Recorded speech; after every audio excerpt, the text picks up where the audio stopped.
Welcome to Nordic Conference, Prevent and Intervene, Ending Sexual Harassment at Work. Welcome to the participants in the audience, and welcome to the ones that are following us online on the live stream. My name is Helseth, and I will be the moderator for this conference. And I've been really looking forward to this event. The conference follows up the results of 5 projects funded by the Nordic Research Initiative for Sexual Harassment in Working Life. And the conference is organized by the Nordic Information on Gender Research, as you see here, and the Nordic Council of Ministers. As many of you may have seen, there has been some slides going on the screen, presenting different stories from petitions in the Nordic countries regarding Me Too.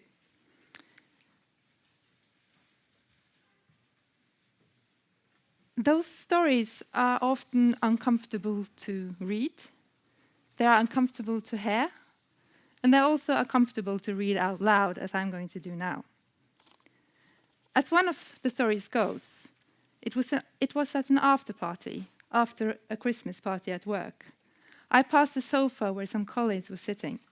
One of them, a man, suddenly put his hand up my skirts, as if in passing. My pantyhose had fallen down a bit, so he couldn't reach my crotch. Lucky, I thought, in shock, and moved on. These stories are a reminder of what sexual harassment is, that it happens in plain sight, but people do not believe what they see. That the experience of sexual harassment becomes suddenly invisible. And Me Too did make sexual violations and abuse of power visible, and also showed the power of storytelling. And sexual harassment as a concept has its roots in storytelling. If you picture a room in the 1970s at a university campus in the US, where women are wearing kind of hippie gowns, and they are attending this meeting that is called Women and Work. And they were talking about inappropriate touching, catcalling, the parents judging comments that they were experiencing in their work life. And that's where the concept of sexual harassment arrived from. People or women telling stories of going to work. The visibility and the acknowledgement of the problem is the first step for doing something about it.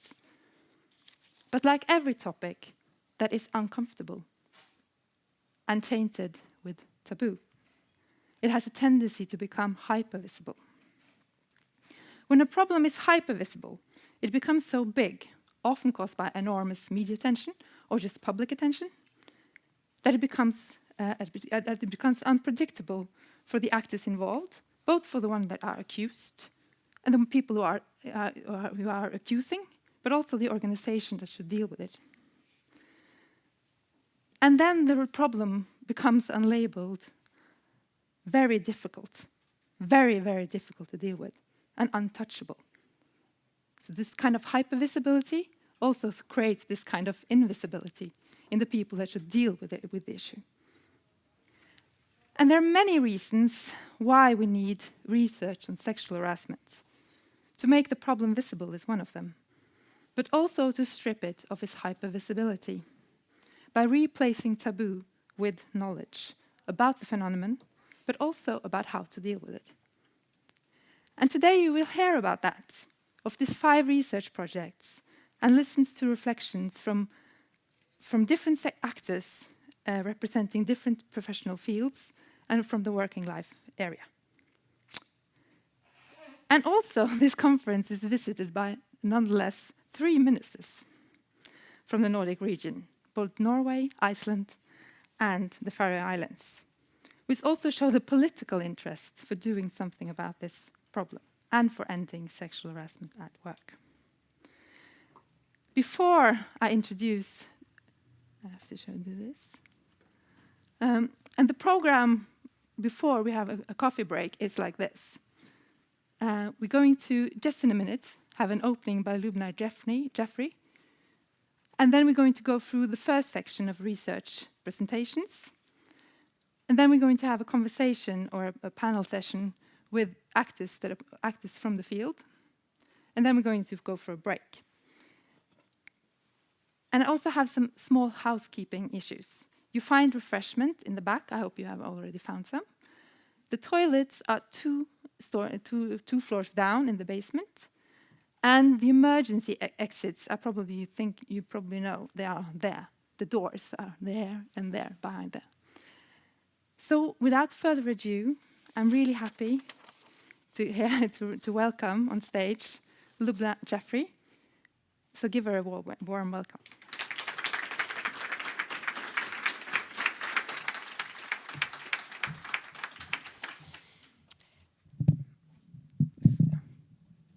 Thank you, Hannah.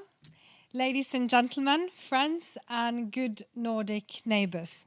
Welcome to Oslo and the snowy weather, especially for you, and today's conference. I'm glad that there are so many with us, both in person and online. Meeting colleagues and allies from our Nordic countries is always useful and interesting, even though the topic of today is a dire matter. Ending sexual harassment at work. It feels like this should be a subject of the past, right? Living in progressive democratic societies in 2023, so when someone kisses their loved ones goodbye and heads off to work and off to school, they really shouldn't have to worry about being sexually harassed and mistreated by their co-worker or their boss or a teacher or anyone else.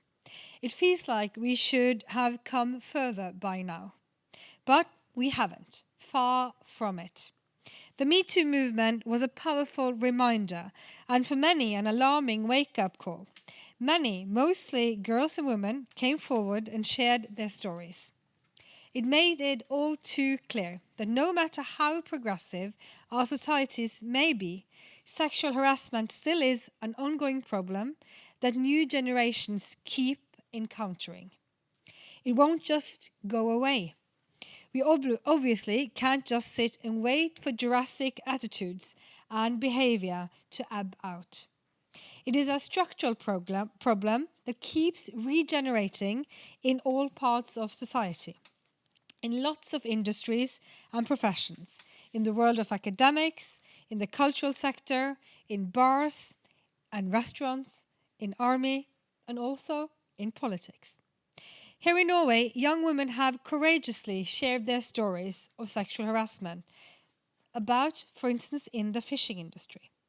One of them, Susanne Mortensen, wrote a widely shared editorial letter in which she told how she's been groped, ridiculized, and mistreated at work.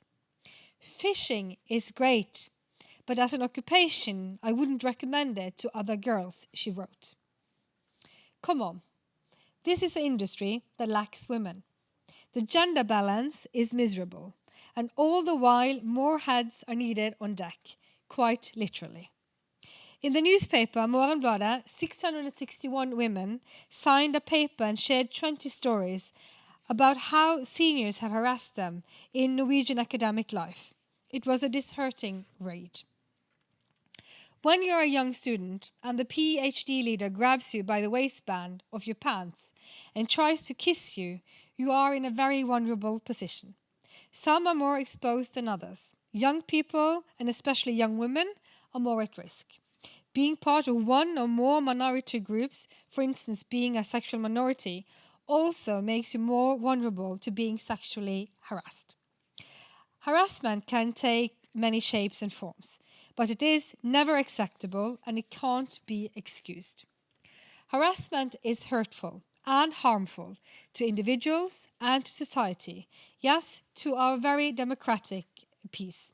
It can force people in certain groups to withdraw from public debate, from working life, from education. And we must acknowledge this. We have to address the problem and we have to combat them. In Norway, we are stepping up. We are currently working on a white paper on sexual harassment that will be submitted to Parliament next year. In addition, we have ratified the ILO Convention on Violence and Harassment, among other things. But, as always, efforts must be based on research and factual knowledge, which is why I've been looking forward to today and to this conference. Friends, neighbors, we reached an important milestone. Today, findings from 3 years of research collectively initiated by the Council of Ministers for Gender Equality and LGBTI will be presented and laid out for further debate and exploration. The research initiative was backed by the labour sector, the cultural sector, and the Committee for Children and Young People in the Nordic Cooperation. I want to thank the Nordic Information on Gender, NIKK, for administrating the research grants and helping us to organize today's event. Thank you very much. This is very important work. I'd also like to thank all the participants that have contributed to the research projects over the last few years. Your contributions are crucial. Without a doubt, joining forces, including and reaching out to all parts of society and coming together across borders as we do now, today, sharing knowledge and innovating ideas, working together is a key to reaching our common goals. To figure out how to prevent and intervene and end sexual harassment at work. It is an ambitious goal, but there really is no alternative. It is high time we move from me too to me neither. And dear friends, I believe this is possible. Thank you so much.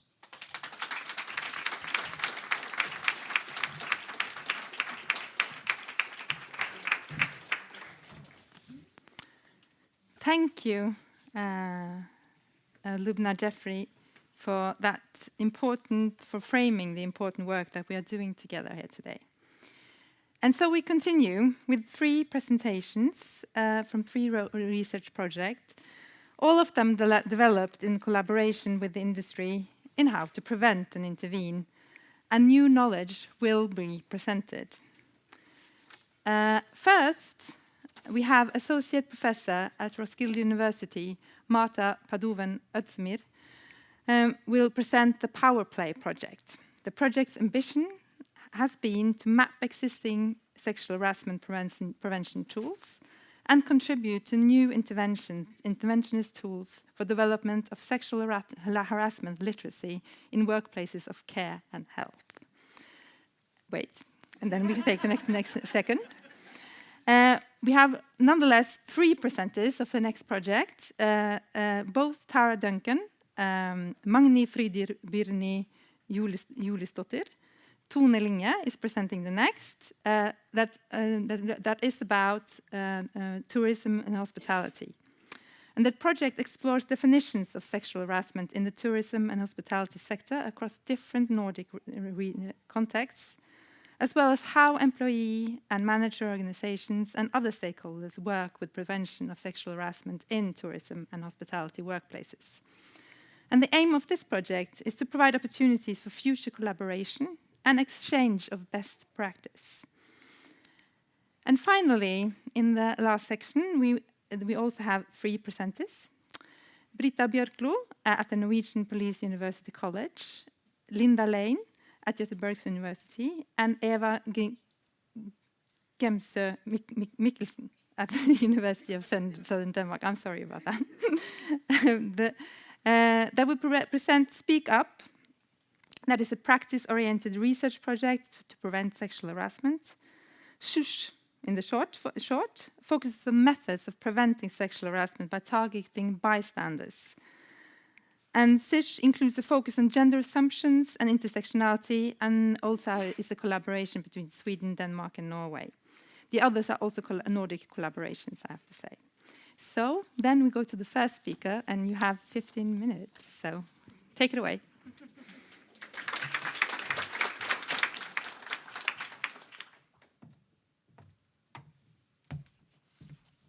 Okay, thank you. And thank you for organizing this final conference and for funding the Power Plays project. Do I do it myself like this? Yes, perfect. Okay. So I've not been alone in the Power Place project. I have had partners in Denmark, Sweden, and Finland. And besides research and development partners, we also collaborated with industry partners such as physiotherapy clinics in Denmark, group housing facilities in Sweden, and youth service department in Finland. You all probably know of the widespread culture of non-reporting and silencing, not least enabled and enhanced by a strong professional ethos in care work, which is why we have wanted to close the gaps in the rather disparate research field on sexual harassment prevention. Our research ambition has been to break the silence and the normalization of sexual harassment, to vocalize the many sexual harassment experiences, and to develop a research-based as well as engaging sexual harassment prevention tool. So we started out by mapping a total of 38 prevention tools found in the 3 countries. In Denmark, we found 19 tools, including all awareness-raising tools. In Finland, 13 tools were discovered, and in Sweden, 7. As you can see from this table, there is a bias toward guidelines for handling sexual harassment and much less tools for mapping sexual harassment and raising awareness. Thus, we recommend that future research and innovation on workplace sexist harassment prevention tools diversify and combine workplace sexist harassment prevention tools in terms of purpose and timing. So we developed this tool compass as a guide for choosing, but also combining the right tools. We also recommend more focus on developing anti-sexist harassment workplace cultures. But how to do that?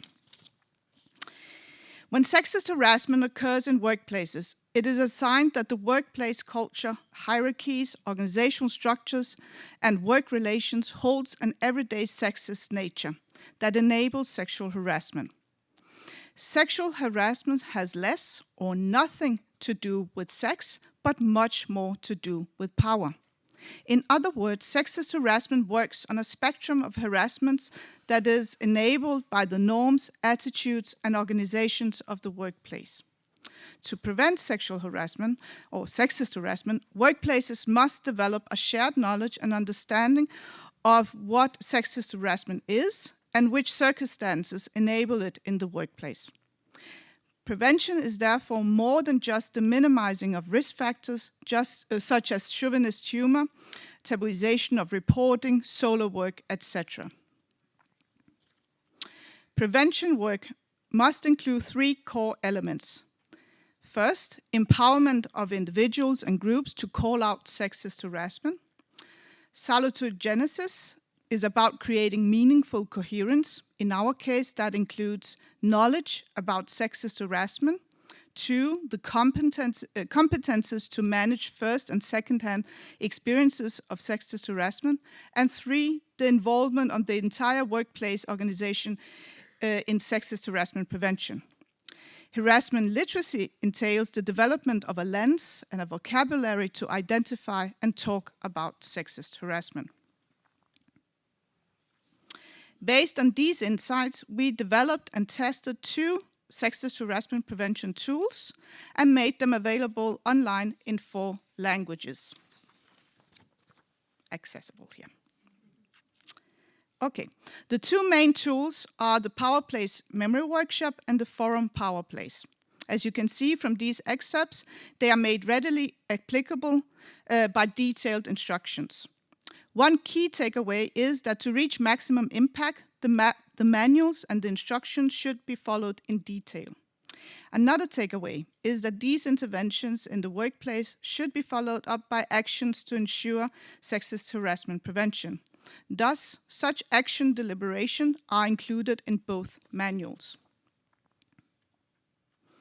Okay, to conclude, here comes an example of the Forum Power Place, or how the Forum Power Place method works in practice. So the idea behind the method is that participants are invited to play a situation in which the situation is based on an episodic text that has been generated during memory workshop.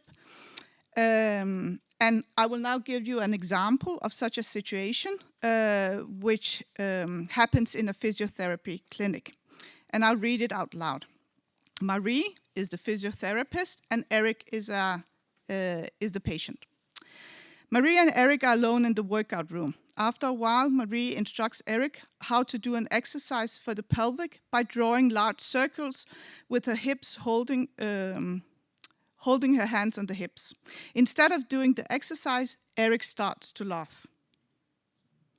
He looks at Marie and says, "When I was in the military, we used to call this exercise the fucking exercise." Marie knows that Eric can be rather brash and cocky, but the comment surprises her. She pulls herself together and says, "Eric, I have to say that I find your comment rather inappropriate." Eric looks at her and continues to laugh, ignoring her comment. Marie proceeds with her instruction of the pelvic exercise, trying to keep a professional attitude. Eric begins to do the exercise, chuckling while watching Marie. After a short while, Marie ends the training session and says goodbye to Eric, feeling uneasy, but is in a hurry to receive the next patient. This is an everyday situation in physiotherapy clinics. So this situation is now played out by employees at the workplace. And after this episode has been enacted, the other participants deliberate how it could be played out differently to prevent sexist harassment or to even stop it. And now I'll continue to give the example of how that played out. So one of the participants is a recently graduated physiotherapist, and she shares this, that what is going on in this situation is actually something she found herself experiencing. "I know it is not the patient's intention to offend. That's why I didn't want to say anything, because I didn't want to risk making the patient uncomfortable. And I wouldn't want to ruin the relationship. As physiotherapist and patient, we know a lot about each other, because this is how you build a good relationship with patients." Then the joker, as the facilitator is called in Forum Power Plays, asks what could be done differently in this situation. And another participant, Laura, considers whether the situation might be due to the fact that there's a special relationship between the physiotherapist and the patient. It must have something to do with their roles and age difference. Suddenly, the manager of the clinic exclaims that experience should not matter. If we as managers hear about sexist violations, we should be careful not to share too much of our own experiences with the victim. For example, by saying, "Oh, you should just have done this or that," because then the offended may feel responsible for the offense or feel wrong. So what we see here from this example is a tendency that the harasser is often excused, resulting in non-reporting and normalizing. We also see that participants at a workplace using this method can feel or experience recognition of previous experiences of sexist harassment. We also see how power in terms of a customer service provider relationship and age differences matter. And finally, we see how the method enables groundbreaking epiphanies, such as the managers. Ultimately, the Power Plays prevention tools empower participants, develop their sexist harassment literacy, and responsibilize the entire workplace. Thank you.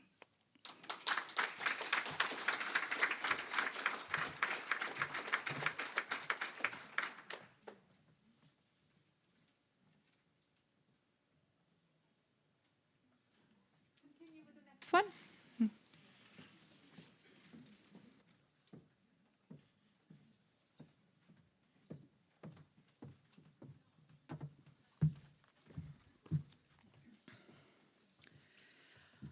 Good afternoon, and thank you to NIKK and the Nordic Council of Ministers for this opportunity to present a very brief outline of our project. My name's Tara Duncan. I'm a professor in tourism studies at Dalarna University in Sweden, and we're going to very quickly go through the project and some of our findings. Just a quick slide of the team. This is the academic team alongside our working life partner, the Norwegian Labour Inspection Authority. So our aim with the project was really to focus on trans-Nordic knowledge about issues of sexual harassment. And basically our aims were threefold. One, to look at definitions of sexual harassment across a Nordic context in our 3 countries. 2, to look at prevention and intervention strategies that work organizations, employer organizations had utilized to see what they had done to this point. And 3, to then think about how those initiatives could be used into the future, and also to look and see if they could be used across the Nordic countries rather than just within the Nordic countries. So why did we put this project together? Tourism and hospitality are challenging industries to explore in terms of sexual harassment. Instigators are colleagues, managers, customers. We have issues such as alcohol involved. It makes it a very challenging environment. It's also very underreported. 1 in 6 people in the workplace say they've been sexually harassed. We know in tourism and hospitality businesses this is much higher, and it is extremely underreported. Also, frontline workers in tourism and hospitality are young people, women, and migrant populations, and they are often groups who are less studied and are more likely not to report these issues. And finally, it's that definitional problem. What is sexual harassment, and how do we report it? And that maintains one of the things that we looked at.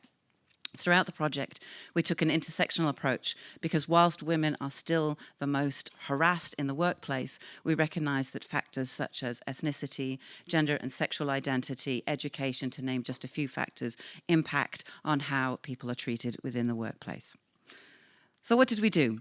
We did workshops with work-life partners in all 3 countries. We did 2 workshops, the first in late 2022, the second in early March of this year. And what we managed to do was do workshops on the same day in all 3 countries and connect online, where we got participants in each country to talk to each other, to talk about initiatives that they'd taken and what they were moving into the future. And those conversations became really valuable about talking about how we talk about sexual harassment and move it forward. We've done key interviews with stakeholders, looking at what they've done in the past, what they're doing in the future, and how that related to some of the themes that came out of the workshop. And I'll talk about the dissemination shortly. But just to give you an idea of some of our partners in the 3 countries, and then I'm going to pass over so we can talk about the particular cases.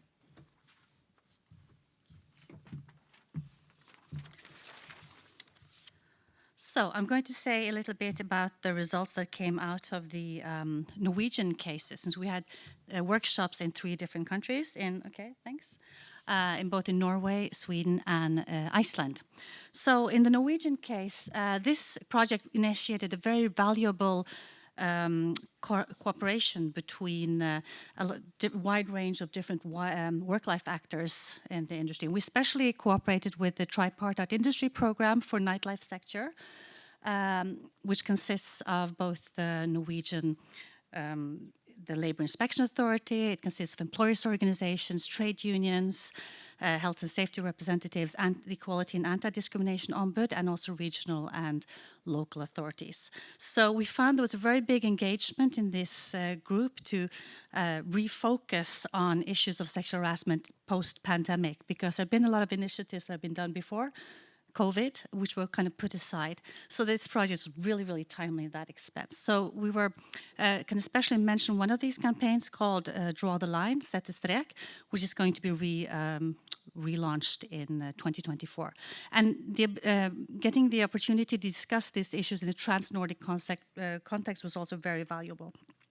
So some of the themes that came up from the Norwegian case were especially focused on these gray areas and the gap between the more formal definitions of sexual harassment and how to use this in practice. And in hospitality and tourism sector, we find that there are a lot of very young employees, but there are also a lot of young and inexperienced leaders who find it very difficult to talk and handle these difficult issues. So some of it, and as one of our participants said, everything that is not forbidden is not necessarily okay. So where to draw the line? So some of the issues that we really focused on were language. Using a language where we can reach the target groups who are the young, vulnerable, and also inexperienced, both employees and leaders. trying to avoid this very bureaucratized and academic language that we often use, but translate this to a language that is understandable for a much wider group. We talked about the importance of including diverse groups, not just looking at gender, but also issues of, I mentioned age, but also nationality and also LGBTQ perspectives in this context. Having simple, safe, and accessible systems that can be used in practice. And having tools to facilitate the necessary dialogue. For instance, as was mentioned here, using role play, cases, stories, and digital solutions. And finally, also what came forth in the Norwegian discussion was the importance of including safety representatives and shop stewards to a much stronger degree.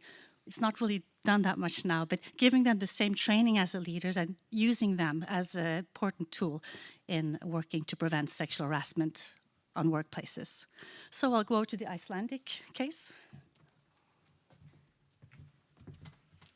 Hello everyone, I'm Magnfríður Birnu Júlíusdóttir, a human geographer, University of Iceland, and my research is mainly in migration, and I was doing research on migrant workers in tourism, which led to this participation. But we were doing this stock taking, and I just want to show you the main actors in providing educational material and campaigns in Iceland. And yeah, it has been the government institution and then the labor market partners, and they have been working closely together. And then there are new actors coming in, the emergency service and the rehabilitation center, and it is the unions, both in the private and the public market, that have been, they see the need to assist the victims, that they can come somewhere and get help, help with working with this. And I just want to show you this one here. You all know this, not on the menu. Just to emphasize that it is often the work of activist group of women that is spurring this. And in this case, it was in Iceland activist group in 2013 collecting stories from service industry. And then it was the Federation of General and Special Workers taking up this. And I think it's very important. It was, the director was a woman, a strong woman who was, she was suggesting that when the Nordic Union was having the meeting in 2015 in Iceland, to make sexual harassment the main issue. Okay. And like I said, in the intersectional approach, like how we were working, it was very much about ethnicity, different ethnicity. And as you can see, there has been a lot of growth in tourism in Iceland, and increasingly people who are working in tourism are of foreign origin, and they come mainly from former Eastern Europe and Southern Europe. And like the results, it was, there had been very little done in the tourist associations and organizations about sexual harassment. So I think one of the biggest results was to get the issue on the agenda in these organizations, and they were willing to cooperate, and they also said there was some demand from the companies. And the problem is that we have 80% of the companies are having less than 10 employers. So, so there is really a need to help those small companies. And what is one of the big results that this Tourist Competence Center, which is a collaboration of a ministry and the industry, they have made a new material and a new course on social environment at work, including sexual harassment. And there was much in the discussion, how do we educate workers in these multicultural companies? And I think we were very lucky to have a woman of Polish origin in the workshops, and she said, yeah, we need to talk to people in their mother languages. So a language is a big issue. And yeah, and we also need to inform the guests that come to us.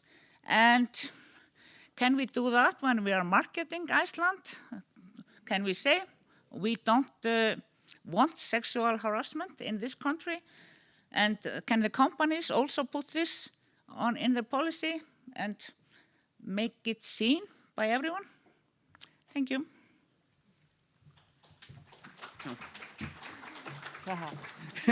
We haven't finished, sorry.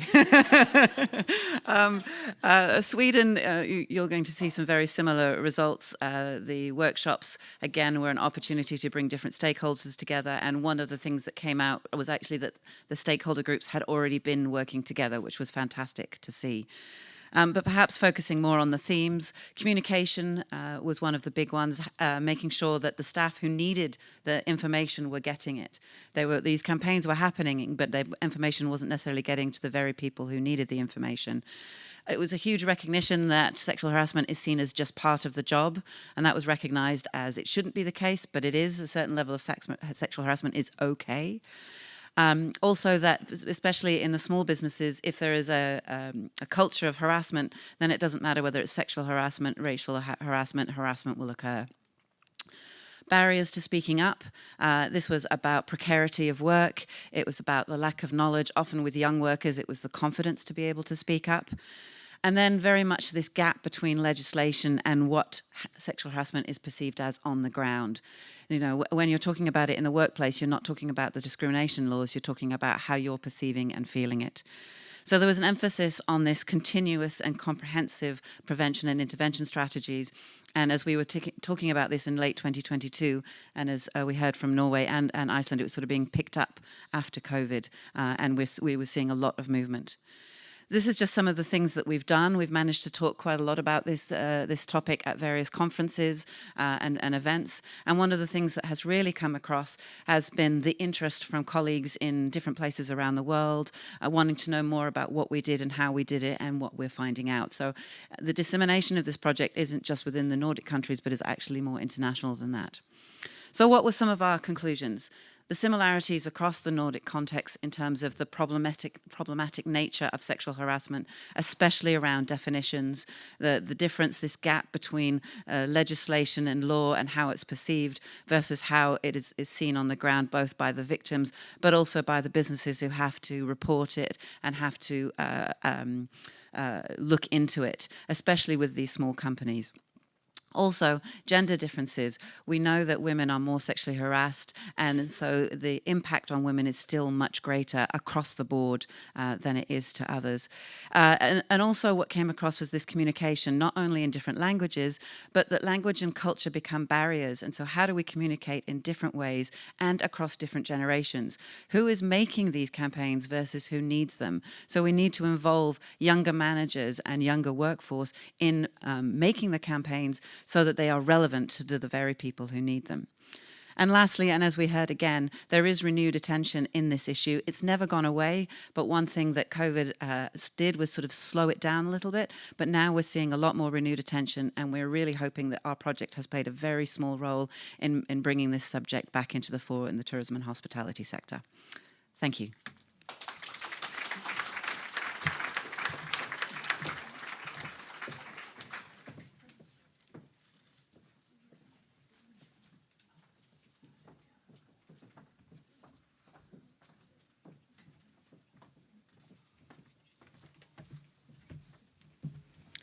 Well, dear all,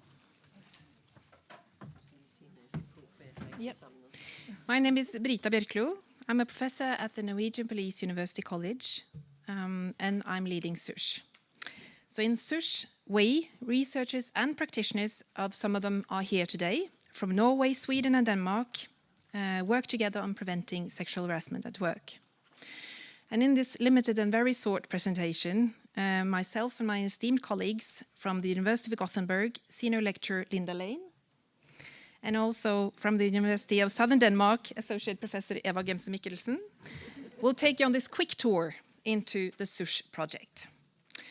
So we're also happy to give you some information and other material that we will provide back here outside afterwards. And you will also find more information online, as we will publish more reports and more dissemination, as was also told by Tara and colleagues here, and by accessing our project page, which you can reach by using this link below each page. Thank you. I'm Linda Lane, University of Gothenburg. The aim of SUSH is to focus on methods of preventing sexual harassment in ways that include gendered assumptions and intersectionality in sexual harassment as a phenomenon and in relation to prevention. The interventions target bystanders, that is, employees, managers, unions, safety representatives, and their understandings of sexual harassment and their behavior in sexual harassment situations. When we talk about bystanders, we refer to individuals who observe the harassment firsthand, as well as those both within and outside the workplace, and who may directly witness events or who are informed about sexual harassment via the workplace grapevine or via targets themselves. We seek emotional support and advice, and in this regard, we are depending on previous research by McDonald, Charlesworth, and Graham from 2016.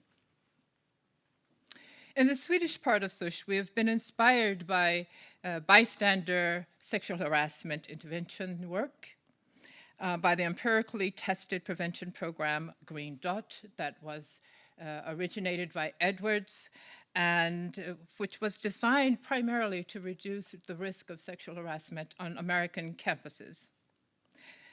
Of course, this is not directly relevant to our workplaces in Sweden. On the other hand, it does provide us with good information and good empirical resources that we can use to base our future research upon. We are also inspired by the prevention program developed by McDonald and Charlesworth that I spoke about previously, and by the work being done in the Australian Human Rights Commission. In the Danish and Norwegian parts of SUSH, the bystander intervention called Intervene SH, or Intervene Sexual Harassment, developed by Mikkelsen, my colleague, and her colleagues, have been a source of inspiration in the Norwegian project, and also applied in the Denmark part of the project. Now, as many of other presenters here have focused on, it's important that when we make workplace interventions, they must be aligned with the context and address the identified challenges at that workplace. So that is why the first goal of the Norwegian sub-project was to compile all the documentation that had already been done on preventing and intervening against sexual harassment in the Norwegian police, and try to say something about their assumed effects. Now, this was done not alone, but in great detail with our working life partner, the Diversity Committee at the Norwegian Police University College, where we have several present here today, as well as the Norwegian Police Directorate, and also police districts, of which we also have members here today. Now, based on what we did, the first part of our report that will be possible to download is through an historical narrative analysis about the public discourse around sexual harassment in the police. We found that the attention towards sexual harassment over time seems to have followed media coverage about actual cases becoming known to the public, and that these efforts to some extent have included bystanders. Now, very little had included intersectionality. So we argue that to gain more knowledge about the effects of all the measures, because there have been so many measures, we need to be more systematic in linking the knowledge of risk groups to the measures chosen. Now, another goal of the Norwegian project has been to develop an elaborated version of this Danish Intervene against sexual harassment by building on that knowledge and the focus on the police perspective and intersectionality. And then we will also make that publicly available and for free. And one of our goals in SUSH has also been that this was because we had 18 months to do this work with 30% position. We tried to do it as a pilot for a bigger project, and I'm happy to announce that we have been successful in landing another funding from Nordforsk in UiS, and our new PhD candidate is in the room, and there we will take the work from SUSH further. And here several of us in SUSH are involved in different roles.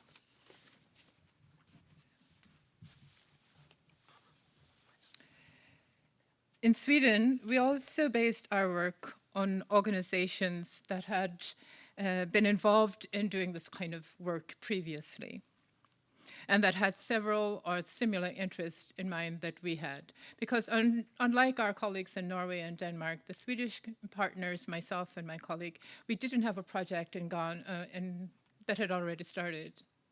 We had applied for research money, but we had been denied. We weren't among those 8%.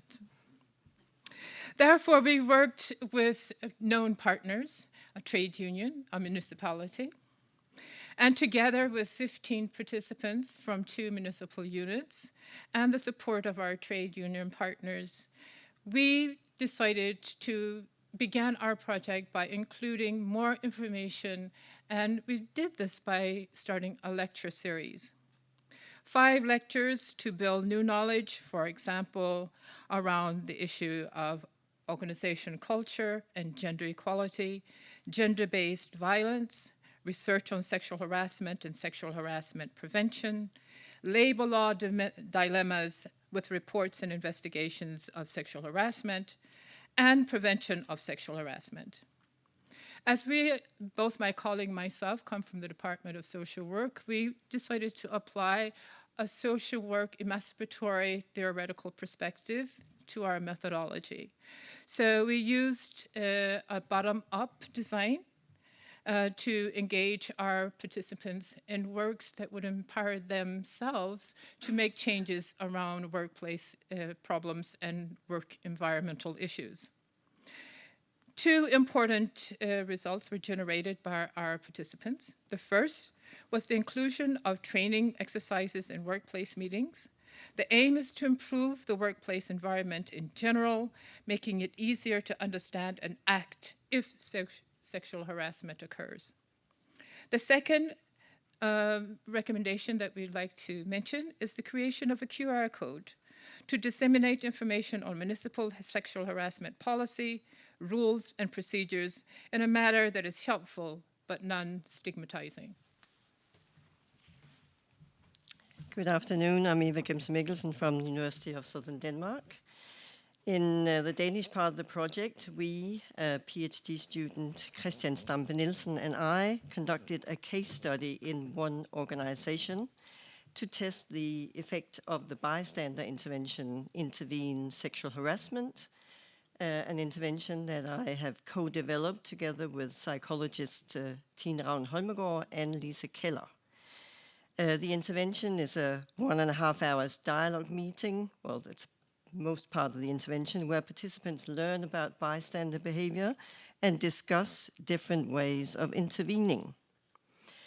Our baseline quantitative and qualitative data showed that approximately 40% of the participants in the organization had experienced at least one incident of sexual harassment in the past 6 months, mostly from colleagues.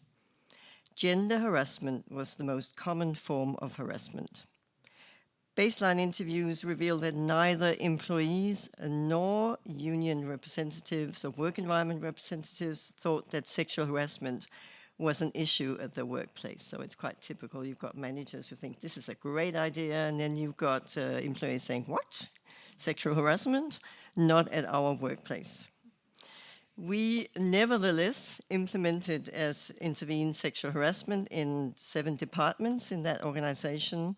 And we've only had the chance to have some follow-up interviews conducted. I know Christian is actually probably conducting some interviews today.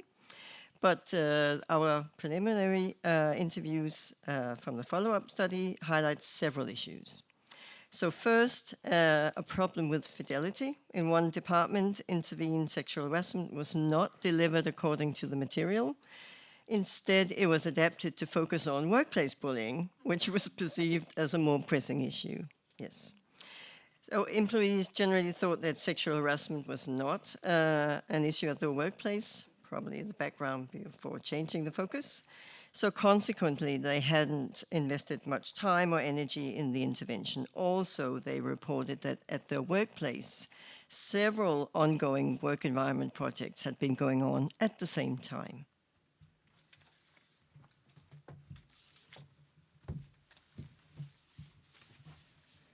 Thank you. In SUSH, we have contributed novel new knowledge on organizational responsiveness in general and to cross-comparative context in particular, all of which may be influenced by timing, duration of the intervention efforts, and knowledge about what organizational changes demand. We've also experienced differences in perceived responsiveness within organizations, depending on profession, gender balance, and in the work group itself. In our experience, organizational responsiveness also depends on leaders that are competent, involved, and the power and hierarchical positions of personnel in HR, unions, and employee representatives. In my opinion, our greatest contribution is that we show that by using an emancipatory approach, it was possible to capture employees' interests, their ability, and collective resources to generate effective solutions to preventing sexual harassment.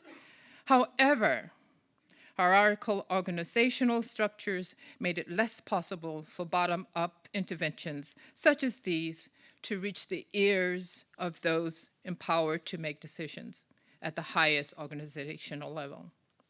As a result, top-down approaches are seen as the most cost-effective preventive interventions.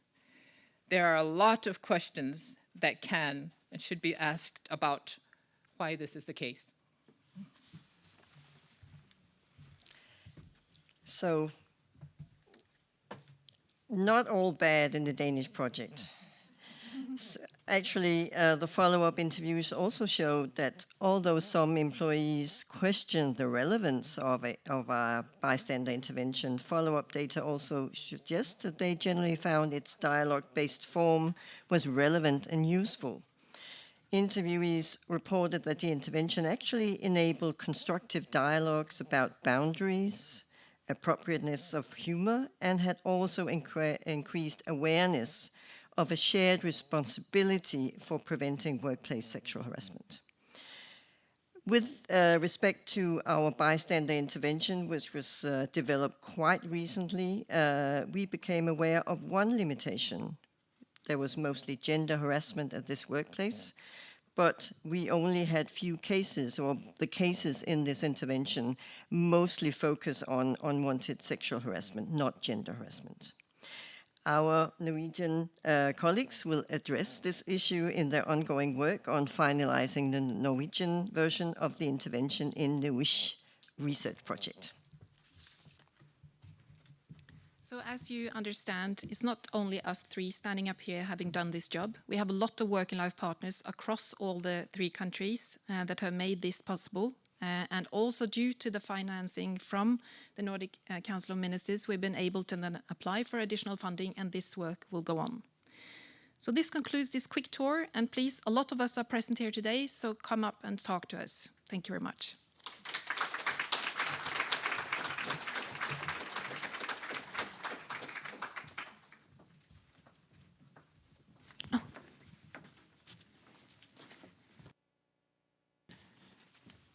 Thank you so much for these very interesting presentations, and it's also nice to hear that there is more funding to projects that is ongoing work.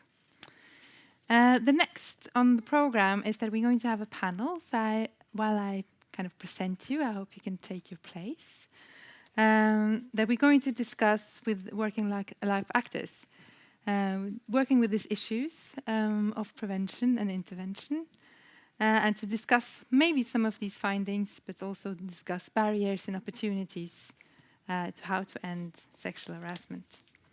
We have Joachim Odland, correct. A manager of Balance Kunst, who is an organization working with gender equality and diversity. in the cultural industry in Norway. We have Dagny Arandottir Pinn, who is a lawyer and working in the Icelandic trade union of BSRB. You can say the name of it if you want to, which organizes workers in the public sector. And we also have Janine Førland, which is a member of diversity committee at the Norwegian Police University College. So, first, since you are from different countries, kind of, some of you are from the same country, and you are working with different fields, what do you think, just starting with you, what do you think are kind of the barriers and opportunities that are in ending sexual harassment in then the culture sector that you are representing? Yeah, so the take the microphone. So the art and culture sector has some unique challenges. It's no coincidence, we think, that the Me Too movement started in the art sector. So one of the largest issues with the art sector is how it's organized, or, well, not organized, because that is the main issue with it. So we know that 1 out of 3 in the art sector has or will experience sexual harassment during their career, and 7 out of 10 will never report it to anyone. And we know that minorities are more exposed to sexual harassment too. So we need to look at the structures of how it's not organized. So many people in the art sector work as freelancers or on short-term contracts, so they don't have an employer necessarily to go to if something happens. They don't know where to address the problems. So that's like the main issue within the art sector, and then a lot more issues as well. So I will come to that maybe during the conversation. Mm-hmm.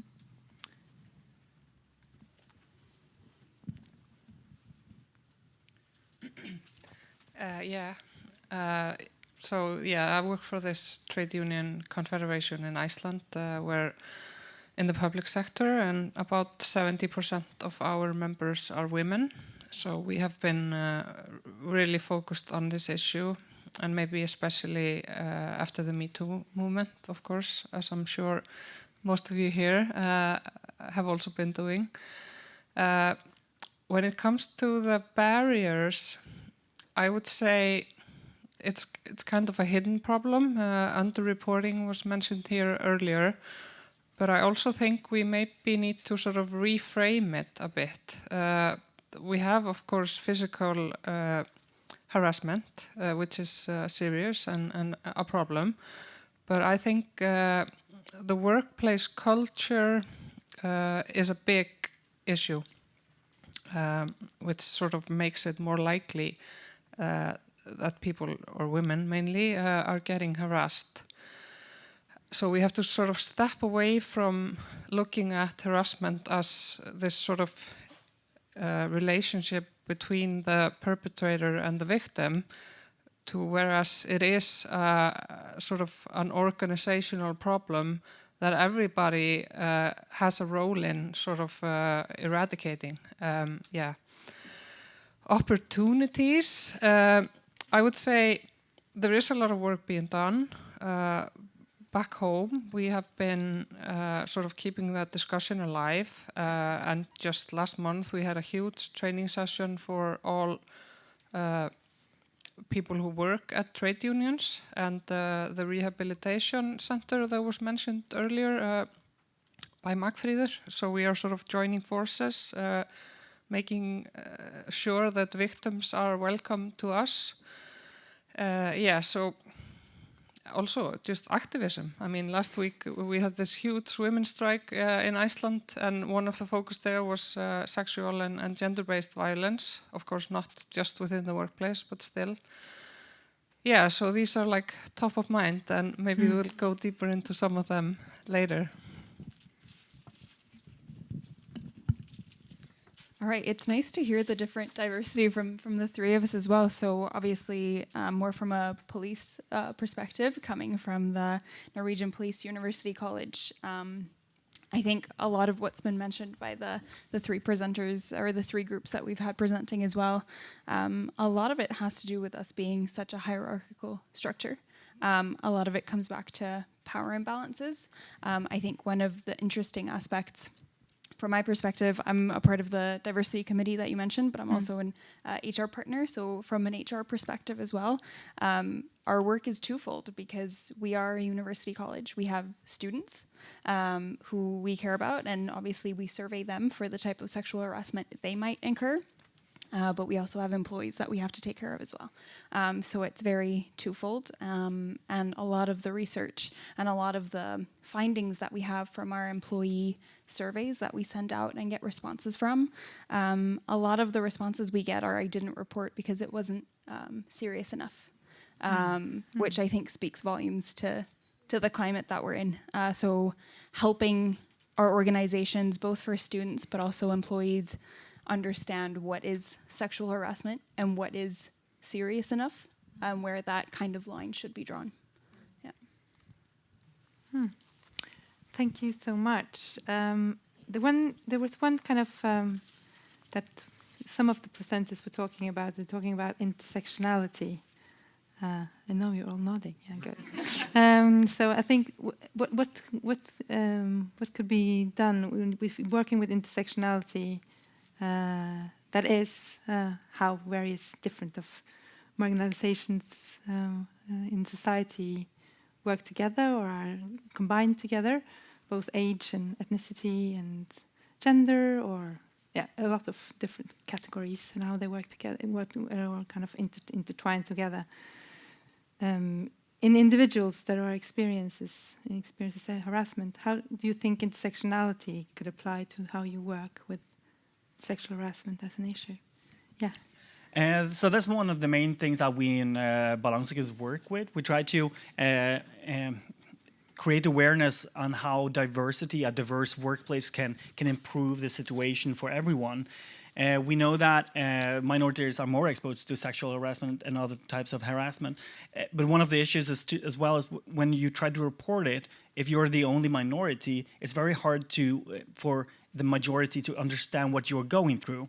But if you have more people who look like you, who understand you, who feel the same way as you do, it's easier to report it. So a more diverse workplace would improve that. So that's one of the main focus we in Balanseges have when we try to create awareness on how just think more diverse when you recruit, because it will also help create a better workplace for everyone, and it's easier than to report it.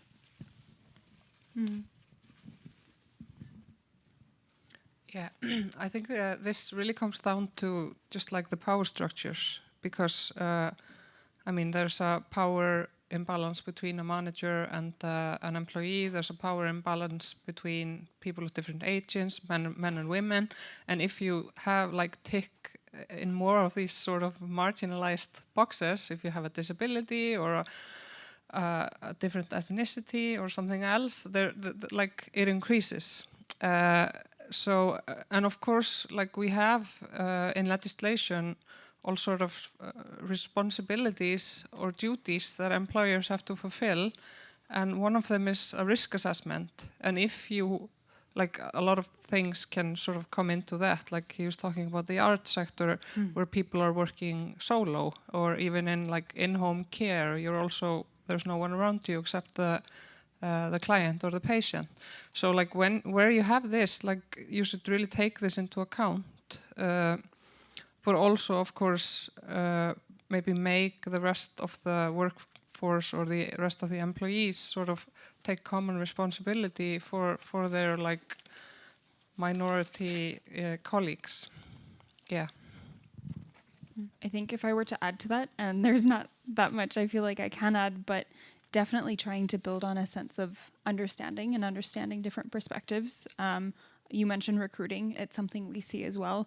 And I think the challenge is that if we do see that women in particular are facing issues of sexual harassment, it becomes a much bigger issue, because they might leave their jobs and then we have even less representation. And as a result, it's even harder to recruit women in. And it's the same for minority backgrounds. So I think it's the fact that it's so easy to get into that vicious cycle that is super hard to break. And I wonder, how do you actually do this kind of intersectional work? How do you kind of frame the problems or do something? I just wondered.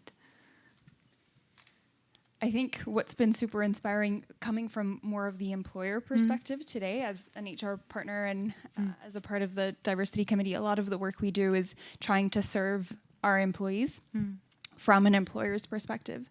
And I think one of the first presentations mentioned it in terms of a lot of it is guidelines, a lot of it is policies. And if we're really going to make a dent in coming in the right direction, much to the introduction that we had today as well, if we are going to make an impact, we have to move beyond policies and guidelines. We have to have, and that's a lot of what we've seen now, right? Being able, as an employer's perspective, being able to have trainings that go beyond so that you can actually challenge yourself and understand, okay, that's not okay. And also, how do I react as a result so that it goes beyond just reading a policy and trying to understand it. Because I think you are into something crucial when you say that serious enough, because as people who have, and you also see kind of those public whistleblowers that has been under Me Too, if you ask many of them, would you done it? Will you do it again? Many of them will say yes, but it costs a lot. So I think that the serious enough, if we're going to use these kind of guidelines and whistleblowing routines, how do we make them worth it? Yeah, well, it's always a difficult question, what is serious? And at least in Iceland, the legal definition is for harassment. There's really no set line. It is if I am the one being harassed, it is my sort of feeling and my experience that sort of defines whether it is harassment or not. And I think that actually comes from the European definition.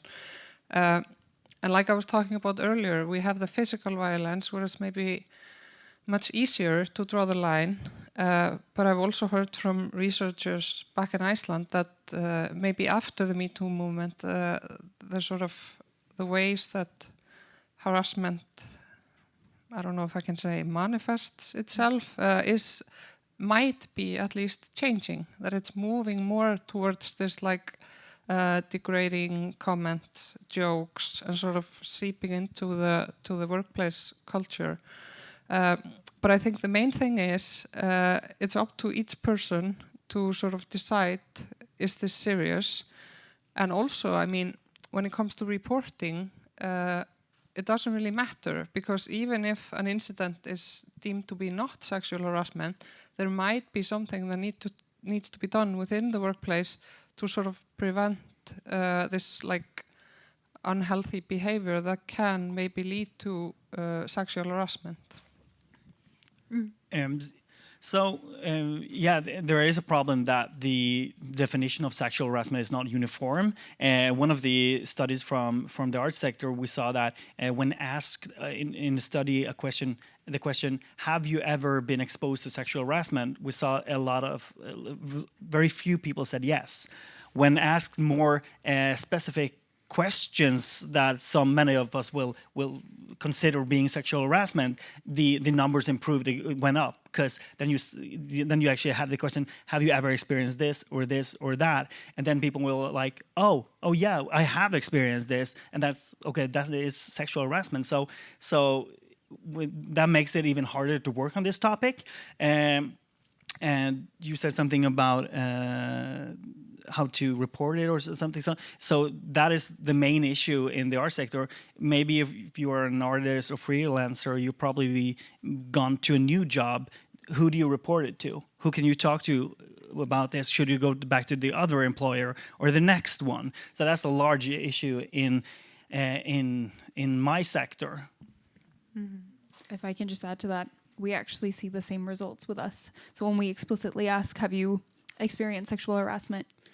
it's not that many that actually say yes. And when you list the behaviors, they have, which is super interesting. And in addition, I think having to build trust as an organization, because if you want people to report what they're experiencing, they have to trust how you will carry them through it and how you will conduct it in terms of the rest of the organization as well.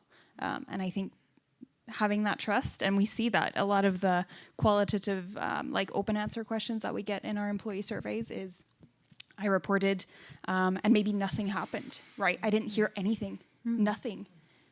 What does that mean? Does that mean something's like, have you taken care of it? Has it been addressed? Or is it just not worth anything at all? So I think having that trust, knowing that we handle things confidentially, and the culture that we want to build as well is super important. Yeah, I mean, we do you have like guidelines for that? How to come back to the person who reported something and how to talk to that person? And it's a great question. So we actually just had our most recent employee survey that was sent out this spring. And this was one of the biggest takeaways that we had, was people coming back and saying, I heard nothing. And we can't have that. And that doesn't mean that we didn't do anything. No. It just means we didn't close the feedback loop. We didn't say anything back. So we're working now to figure out a good way to actually, and it's not like legally, we can't always necessarily say, okay, let me tell you what happened. These are the consequences. We're bound by certain things, so we can't always say that. But we're working now to try to figure out how we can close that feedback loop so that the next time we run it, the answer isn't nothing. Something happened. Ideally, something positive. But yeah. I just wanted to add a little bit because, like, what happens when you are harassed, when you report it? Our experience is really that the victim leaves the workplace, and that is like the majority of them. So obviously there is something wrong, and something that needs to be done. And trust, of course, is one of the biggest issues, and also just the message from the managers and from the company or institution that this is behavior that is not tolerated. So like that is maybe the first step. And then of course sort of making the situation as good as you can for the victim while the case is being dealt with. Yeah, I think that this is what the serious enough thing is about a lot. Okay, this was a bad experience, but reporting it and having the consequences of that's serious. So you make this equivalent and you find that you shouldn't, or I should just leave my job. And that's what research on sexual harassment usually show, that people just leave their job instead.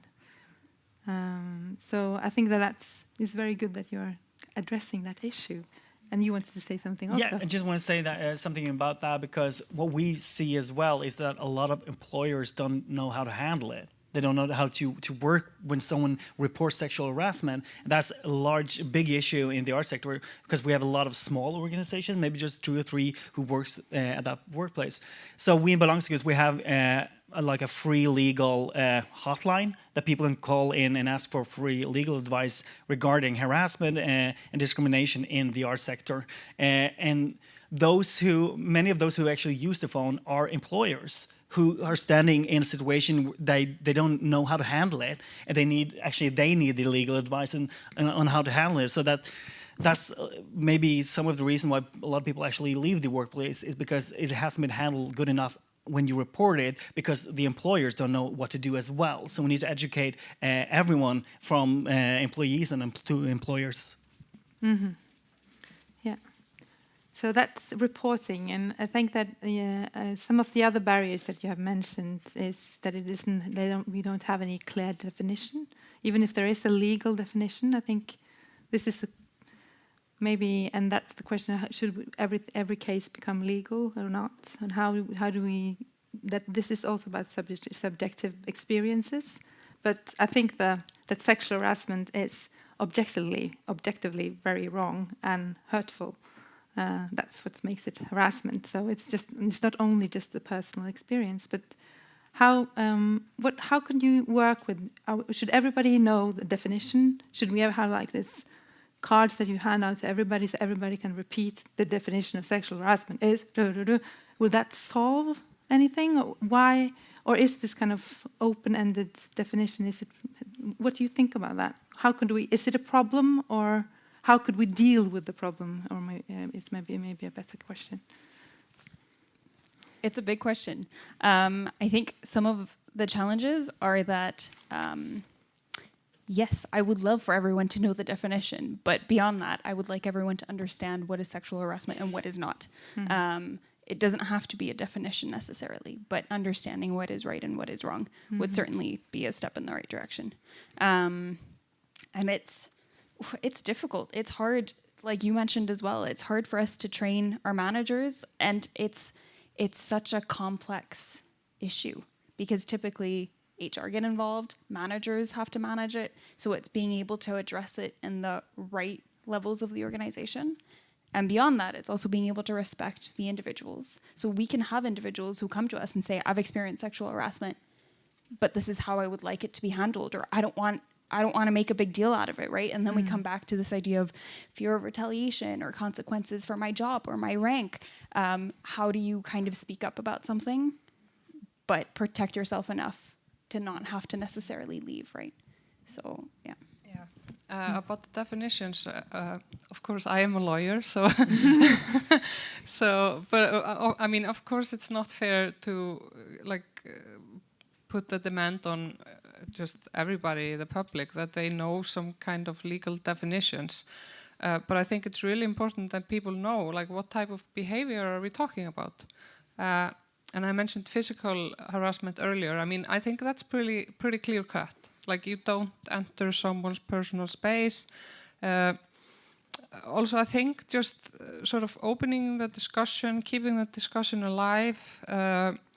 Like, we had this advertisement campaign last year, I think, which was like run for a few weeks, and which was really powerful, where sort of there were examples of jokes and sort of talk about what people of one gender or things like that. So I think it's really possible that people will be able to recognize which behavior is sexual harassment or gender-based harassment, even though they don't know the legal definition. I think it's going to be very hard to make like a universal definition for everyone in the society, but I think you can at least try to make it more a same definition within at least one workplace. Depends on how big it is. Of course, what we try to do in Belongings, most of our work is educating art institutions. So we go into the art institution, we educate them on topics regarding diversity and equality. And for some of those, we also go through their guidelines and how make like report routines. And what we do is we try to do it together with everyone, both the employers and the employees, and maybe if they're freelancers. We try to do it with them and try to reflect during these questions all together, like to make a more universal definition within that organization as well, at least, and then make the reports and the guidelines based on that. So everyone, at least in that cultural or art institution, know what is our definition and how do we feel about it. And then you also have the opportunity to talk about it, so everyone knows your opinion and how you feel. So I think the first thing we have to do is talk more about it within the workplace and actually discuss these topics together. I just wonder, have you experienced, because you're doing this kind of diversity training or sexual harassment training on each level and together, are there any kind of contradictions of interests between the leadership or between the freelancers, or how they kind of respond to that kind of diversity training? I just wonder, because there is nobody going in a demonstration because they love sexual harassment, but still there are some conflict interests in interests of conflict. No. Oh, sorry. You understand what I mean. Yeah, and how to kind of deal with that in when you're doing this kind of we are working on this together, everybody, but there are some problems here. Yeah. There are problems there. I think the way we go into the organization, we come from the arts sector. We're part of the arts sector. Balansekunst was started as an initiative within the arts sector. So I think we are trusted with this knowledge about it, and we have maybe some people react to the words we use, or based like the words privilege, like which privilege do you have, stuff like that, but not based on their if they're a manager or not. I feel that when we talk about these subjects, we're very welcomed, and so that's not our largest issues, to be honest. And you as a manager, because this is... I don't know if I can speak for all managers, but I do meet a lot of them. I think, and I really hate to say this, overall, the good news, I feel like as an organization, we're pulling in the same direction. It's like you say, no one's like, sexual harassment, yeah, right? Which is good. We're pulling in the right direction. The challenge, and I hate to say this, but we do see like workplace fatigue, right? We've had Me Too, and hearing... I mean, often we are in the shoes of, like pushing for these types of trainings. This is why it's important. We have more to learn. And then you get the comments and the feedback of like, oh, aren't we done with this yet? Like, seriously, again this year? Yes, again this year. And I think what I find interesting is that when we actually are a part of them, and we do say, no, we want you to have a workshop in your local team, play this video, and have a conversation about it, right? Super easy, super low threshold. And then you actually get really good conversations. And then they actually start to think about it. And it's actually something that you talk about later. It's like, oh yeah. And then it kind of can sometimes become a little bit jokey, but having that reflection that kind of stays with you, at least it's something. But I definitely see it as a barrier, seeing that increasing fatigue when we're not there yet and we're not where we need to be. So, yeah.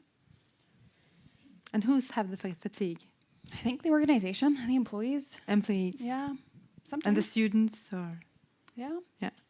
And it's hard. Yeah, you don't want to feel spotlit, right? You don't want to feel like, but I haven't done anything. I don't sexually harass, so why should I, right? But it's, and I think that's a lot of the work that will come from you-ish as well, and that was mentioned for Sush as well, but bystanders and how we all play a role, whether we kind of recognize it or not.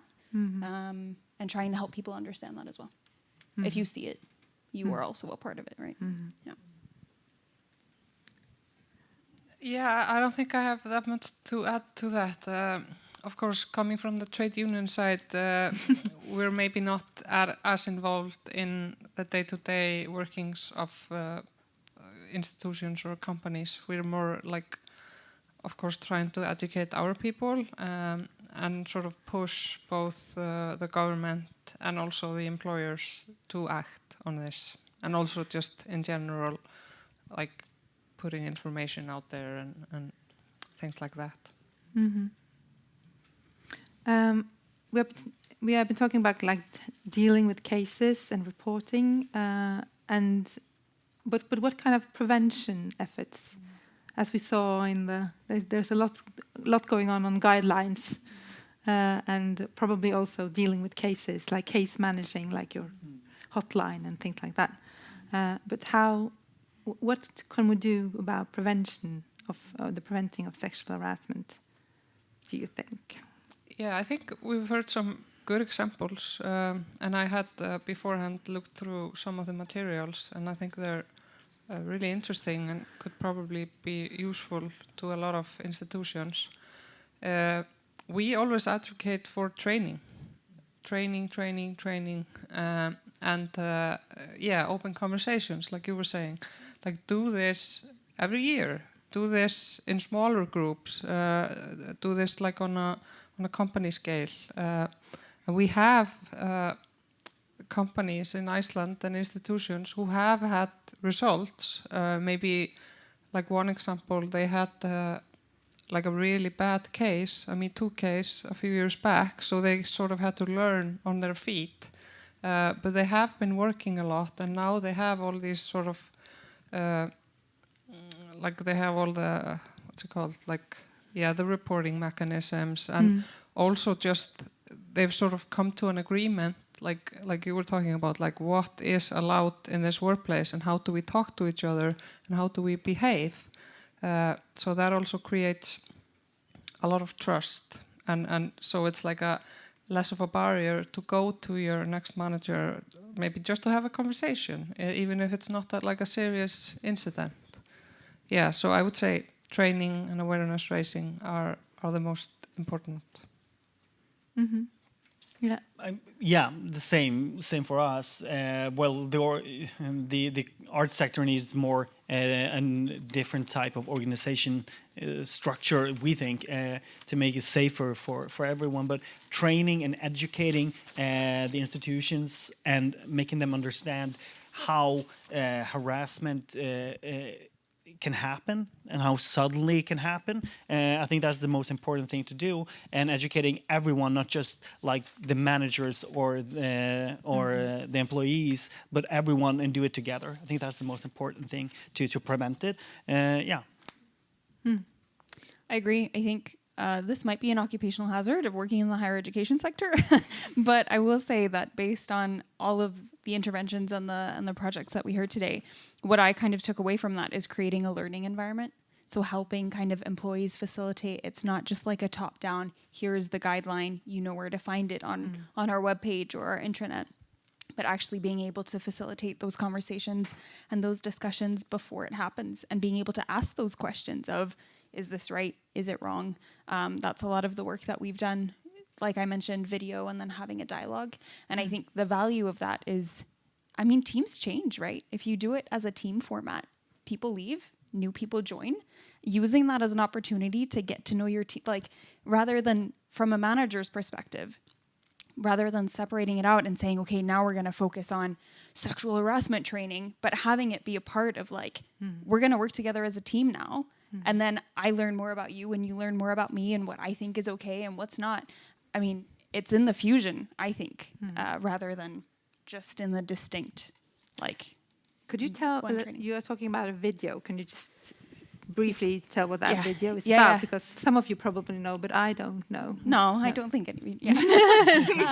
No, it's a good question. So these were actually created from the police, like centrally, and it was 3 or 4 different cases of where you could see sexual harassment. So it could be like, it was very organizationally specific to us, right? So it could be like 2 police officers, a man and a woman, getting inside their patrol car or cleaning out their patrol car.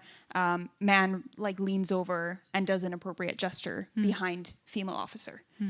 Let's discuss. Is this right? Obviously, it's wrong, right? So it was like several scenarios, but they were super specific to our working life, which I think makes it even more valid because you know those people, you know those situations, which makes it super relevant. So the conversations become a little bit more nuanced. Yeah. Have you like an example of how you work with? When you do your training, what do you do when you do your training? So we have different type of courses. So everything from norm critique to sexual harassment to hersketeknikk. Not sure the English word, if there are any. And what we techniques to dominate, probably. Yeah. So, but what we do is it's a conversation-based discussion and educating through discussing the same.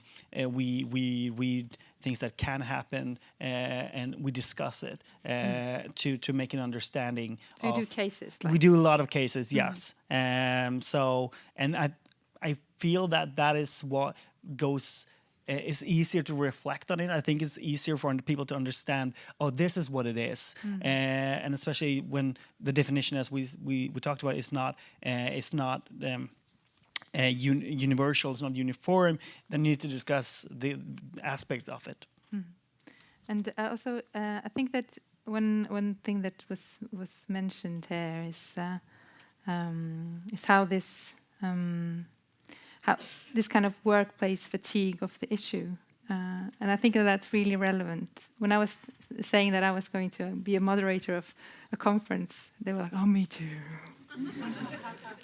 And I think that, and that's by people who are really not very. They're really gentle, and they're not very. They're good people, but they feel this kind of fatigue over the question. So I just wonder, how do you kind of how do you work with that? You said something about making it a part of how we work together, instead of just mentioning sexual harassment training. You do training for workplace environment and being a group, and how do you kind of? But have you any other examples of how can you kind of overcome this fatigueness? Or should we just fight it? I mean, I said, of course it's important, but anyway, just fight it. Yeah. No, I mean, like in Iceland, we've had like few sort of large studies come out with like a few years between them, and we're not seeing harassment go down. So like fatigue, I mean, it doesn't matter. We have to do something about it. Like I sometimes do the analogy. I mean, we use the word epidemic for this because like 1/3 of women are harassed in the workplace within a lifetime. And if we had like physical accidents of this magnitude, there would be something done, and nobody would be tired about hearing about helmets or like safety harnesses or something like that. So I think it's just a lame excuse, really. Sorry for the language. For us, those who contact us and who want our courses and classes are the best one. Those are the people who acknowledge we have a problem, we need to educate ourselves. So we call Balansekunst and we get them to come in here. So they're not the problem. The problem are all the other ones who doesn't do it, who doesn't understand it. So we try to address these issues in our events and in media all the time, but also different aspects of it, because sexual harassment is one thing, but it happens for various of causes. It can be power structures. It can be more cases with minorities. So you can address the topic in so many other topics as well when it comes to equality work and diversity work. So that's what we try to do, to always talk. This is to talk about the topic, but also pack it in other topics. If I could just add as well, I think the value of having a hierarchical structure in that sense is that sometimes we also have to lean on our leaders and our senior leaders who set the expectations of the culture that we want to have. In our case, it means that we have a very strong principal who continuously brings up the issue, kind of spotlights the importance of it. And I think that's also a part of the role of senior leadership, right? To say, yeah, tired or not, we're not done, right? So, yeah, I think that's an important aspect. And on that note of hierarchical organizations, there was one comment under the presentation that usually these kind of initiatives go from top down instead from bottom up. Have you kind of reflections over that? How could we make them more bottom? Because I think to have these targeted examples in that video, it's very, very important that you use kind of example that people can relate to in some way. So how do we? I want to hear your reflections of how can we go from top down. We need top down also, but how can we go from bottom up? We work with everyone in the organization, and most of the people who contact us for our help are not the managers. So we work from the bottom to the top, but we need to get everyone in the same room and work together. So that's not the largest issue for us. Yeah, I think the presentations earlier were really good, and I think like you were talking about, having this sort of specific examples, like the example of the physiotherapist. I mean, this is not something that would happen to me in my office job, but there are maybe other scenarios for different types of occupations. I mean, the top-down approach, or at least the decision and the message that like sexual harassment is not tolerated, or gender-based harassment is not tolerated here, but then of course, like you have to facilitate sort of demand and also discussions, everybody has to be a part of that. And I think employees should be able to sort of have a say in like what training and how like the training should be. Mm-hmm. I think we're very lucky as an organization to have some very strong fighters who see the value of the conversation that we're having and kind of fight to have that conversation every day. I think a lot of what we're discussing now is the very formalized training that we can have. But I think a lot of the work also happens every day, right? By the coffee machine, when you're having a chat over lunch. What we've done, and it's so hard to get that bottom up, I think that was a part of the reflection as well. A lot of the work that we've done is actually as a part of the diversity committee, which represents all of the different departments that we have at the University College, are involved in kind of driving a lot of the change, working both with their teams and the department that they're a part of, but also up towards senior leadership. So I guess it's not really bottom up, but trying to meet somewhere in the middle. Mm-hmm. Yeah, thank you so much. We're ending with one question, that because as you are actors working on this issue, and this is a research conference, what kind of research do you wish, or if you could be like deciding what kind of research that should be done, what would that be, and on what topics and on what issues? Yeah, so just to have a round. You're now in the research council, having a lot of money. Yeah. Yeah. This is like a really not an easy question. Well, we've had a lot of qualitative research, like I mentioned, like how many people are affected, especially women. No, that's quantitative. Sorry, yeah, that's quantitative, yeah. Lawyer. Yeah, so like about the scale of it. I think it's always really helpful to read, like when we have interviews also with people who have been victims. I would also like to see maybe something more on sort of the power structure and how that plays a part, also with the intersectionality aspect.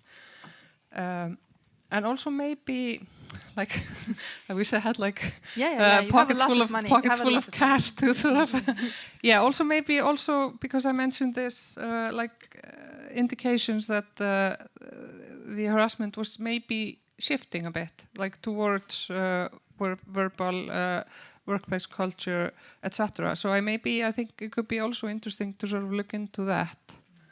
Yeah, so sort of like maybe less of the numbers and more of the sort of nuances, and so we like gain a deeper understanding of why this is happening and how this is happening. Mm-hmm. We want more data on who is working in the art sector. We want to know who are represented and who's not represented, and so we want to. Was on a panel this on Friday with gender studies. We want to know more about who are the art workers to understand.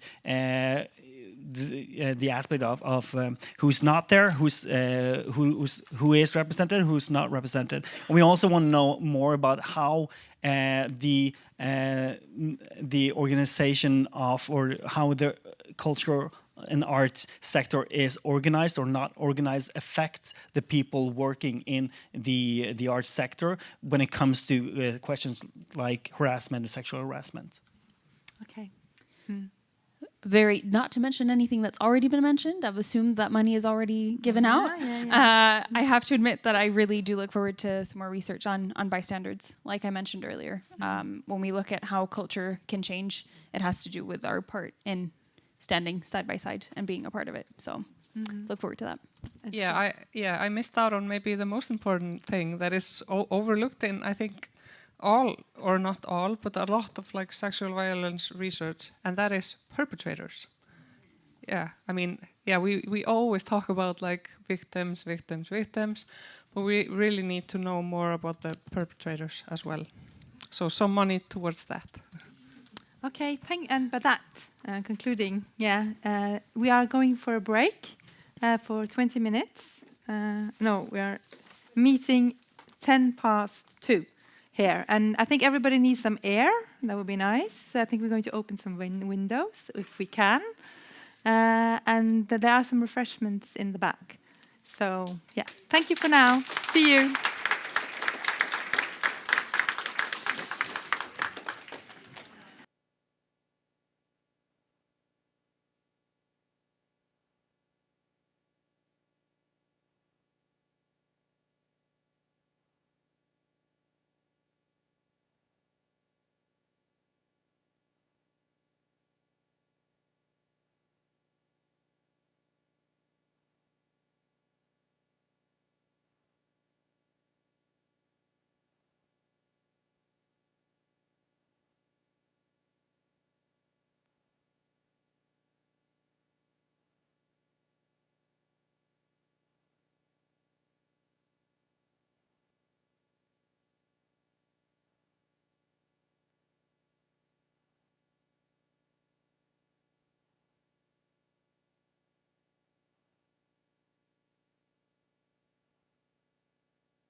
trying to...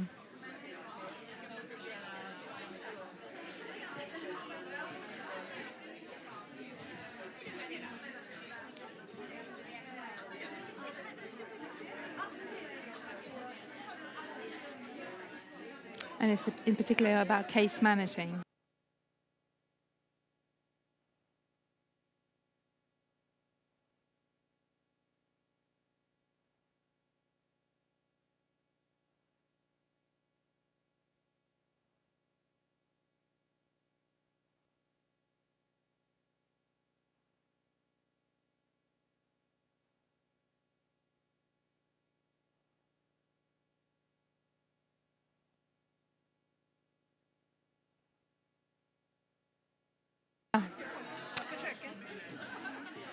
So welcome back.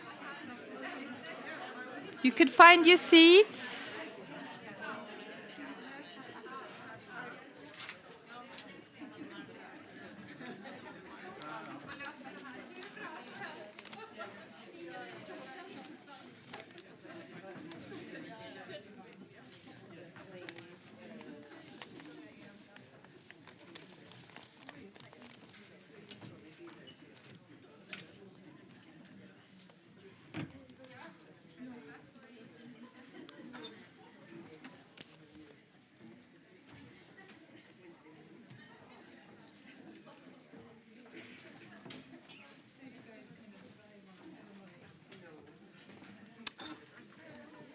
In the break, welcome back, everyone. In the break, Huma Hassan approached me and had a request of sharing some knowledge about practices of how to prevent sexual harassment in the humanitarian field.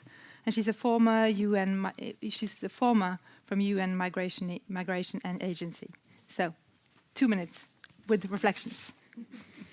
Thank you for indulging me, and for fear of falling into stereotypes and sounding rather jihadi.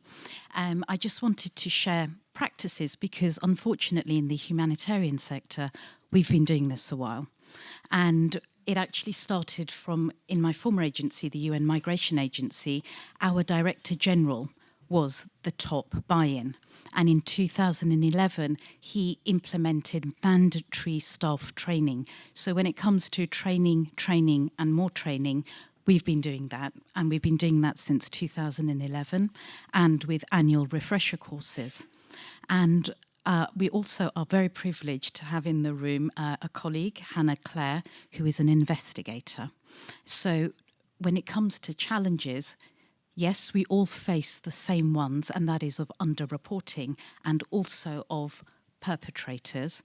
And one of the things that we've been trying to plug a gap on is how to stop the perpetrator from joining another agency and continuing the cycle, because we need to do better. As Maya Angelou said, when we know better, we should do better. And it's not fair that women have to leave their jobs. And another one of the challenges is then about when you report, who investigates, who handles the reports, who is the specialist, where is the expertise, because we believe and we implement victim-centric or survivor-centric support. And so the challenge is, how do you get the expertise in, and the amount of expertise, because in organisations where you have 16,000, 20,000 people, the reality is you have 3 investigators. So yes, prevention and training, you get in ahead of the curve to try and reduce the numbers. But I'm an optimist, but in such cases, I would also say we need to have a reflection on what happens in our communities, in our societies, and in our judicial system. 9 out of 10 women and girls do not report rape or serious sexual assault. Why is that? Because the perpetrators can carry on with impunity. And that's where we need to break the cycle, and that's where we need to have even more reach into access to justice. And also, I would also comment and request that we also include the survivors in the conversation. How do they get closure? Because of the few % that get a criminal conviction, the perpetrators often serve less time than the survivors. So I just wanted to put some things out there, and also for us not to keep reinventing the wheel. Please reach in. Actually, Hannah runs a national country network on protection and safeguarding, where we do exchange under like Chatham House rules, good practices as well. So reach into the humanitarian sector, because unfortunately we've been doing this a while.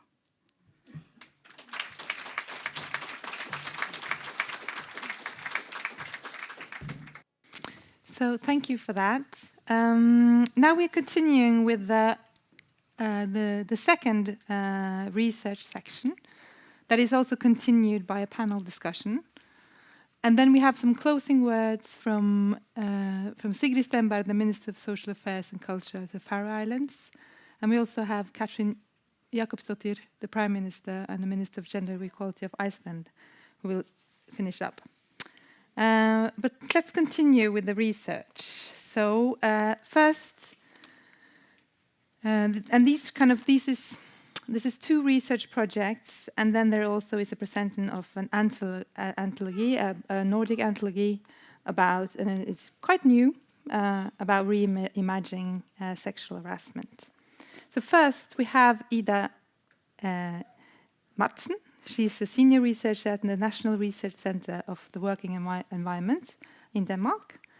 And the main aim of the project of IWS Nordic, a Nordic questionnaire assessing sexual harassment at work, is to develop and test the questionnaire to assess sexual harassment in a standardized manner across the Nordic countries of Denmark, Norway, and Sweden. And this is an important task because there is a lack, as the previous panel actually showed somewhat in their talk. There is a lack of standardized measurements in this area, and which means it's very difficult to compare results also. So that's what she's going to talk about. And the second is Anna Fyrberg Ingfalk and Marcus Fellesen, who's going to, at Karlstad, they both are from Karlstad University, will present customer sexual harassment, and the project aims of generating more knowledge of the customer sexual harassment in service organizations, and the project pays particular attention to the norms and practices of the Nordic way of organizing customer service organizations, and how this way of organizing for the customer creates structure of normalizing customer abuse towards service employees. And finally, we have Kajsa Widegren, who is a researcher and senior analyst at the Swedish Secretary of Gender Research at the University of Gothenburg, and she will be presenting this actually I say, really good book. I've read it. So we just follow up, like you the first one starts, and then you just continue afterwards. Okay, so give a hand for Ida Madsen.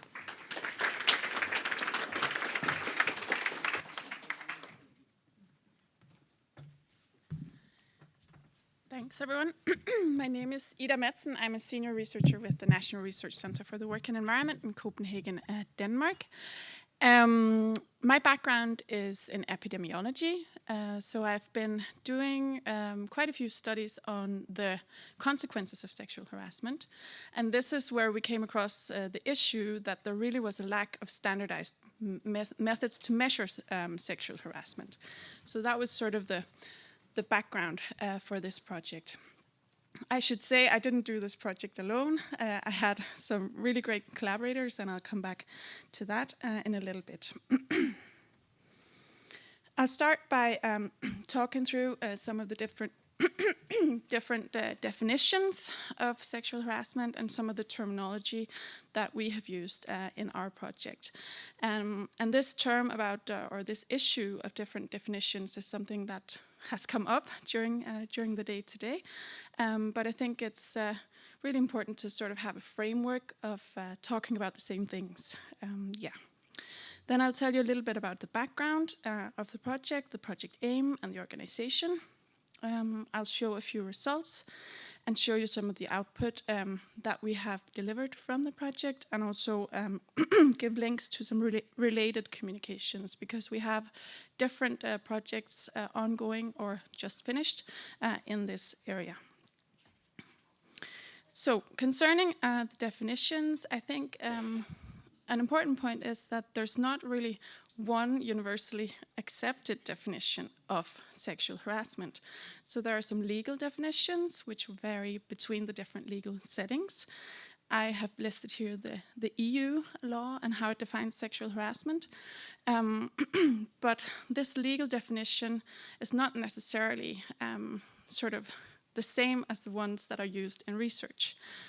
So if we look at the EU law, it states that sexual harassment is when any form of unwanted verbal, nonverbal, or physical conduct of a sexual nature occurs with the purpose or effect of violating the dignity of a person. So really central to this definition is that there is a person whose dignity is being violated. And I mean, I'm not a lawyer, but I would think that that must be really difficult to establish. When is a person's dignity violated? Looking at a different definition that focuses on the work-related setting, the ILO organization states that sexual harassment is any conduct of a sexual nature in the workplace, thank you, or in connection with work,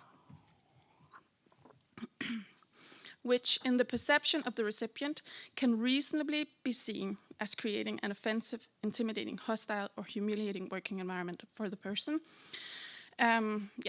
Some more.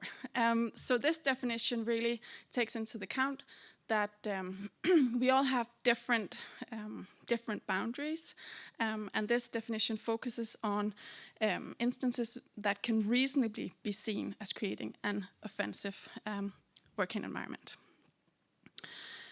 One definition that comes from research is this one by Fitzgerald from 1997, and I think this has been foundational to much research in the area. She defines sexual harassment as unwanted sex-related behavior at work that is appraised by the recipient as offensive, exceeding her resources, or threatening her well-being.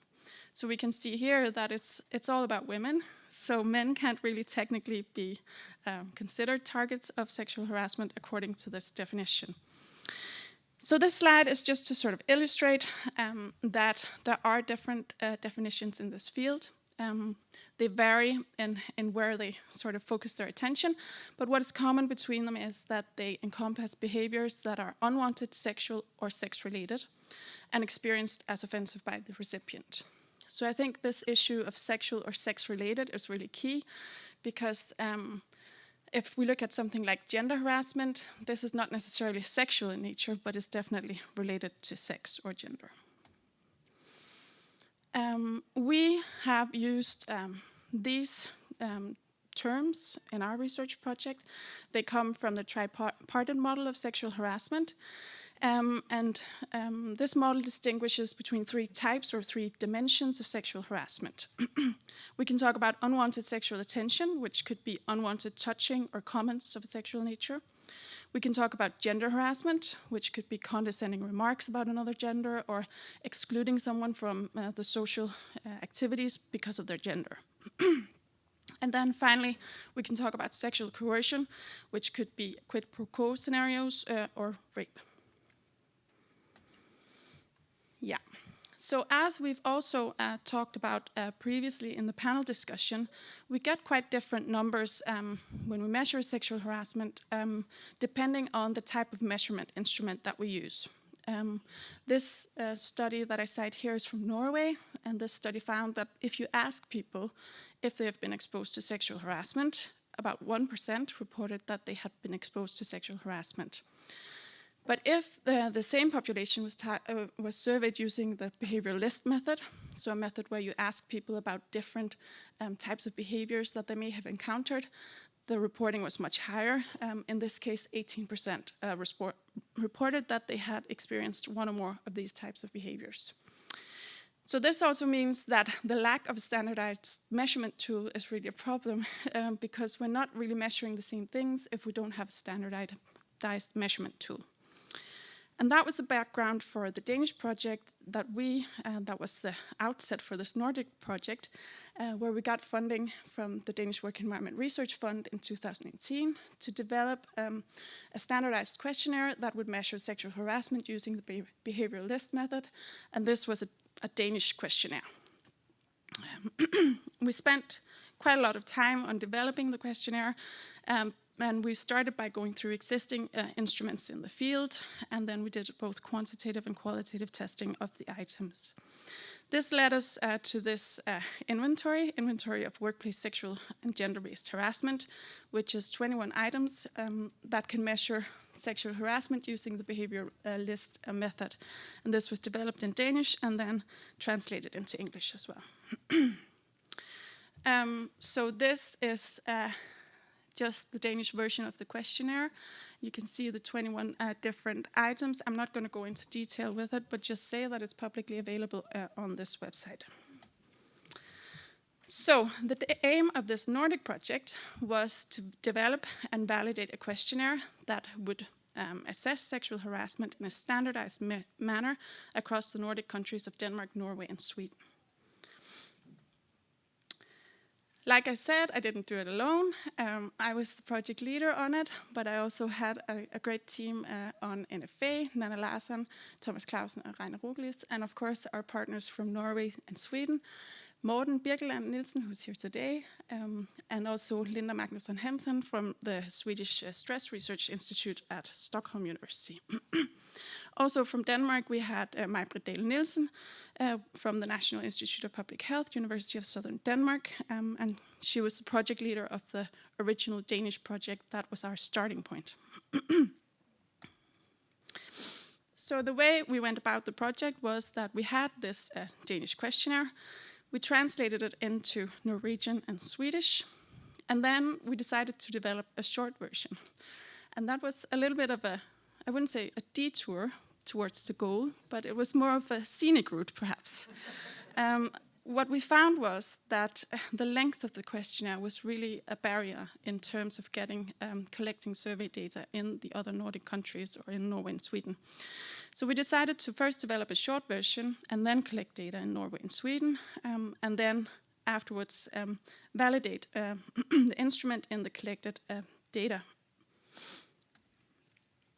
So the data that we have been working with is the Danish data, which was an existing data collection of around 9,000 employees that came from a random sample of employees, and they were questioned or surveyed using this questionnaire around December 21 and into January 22.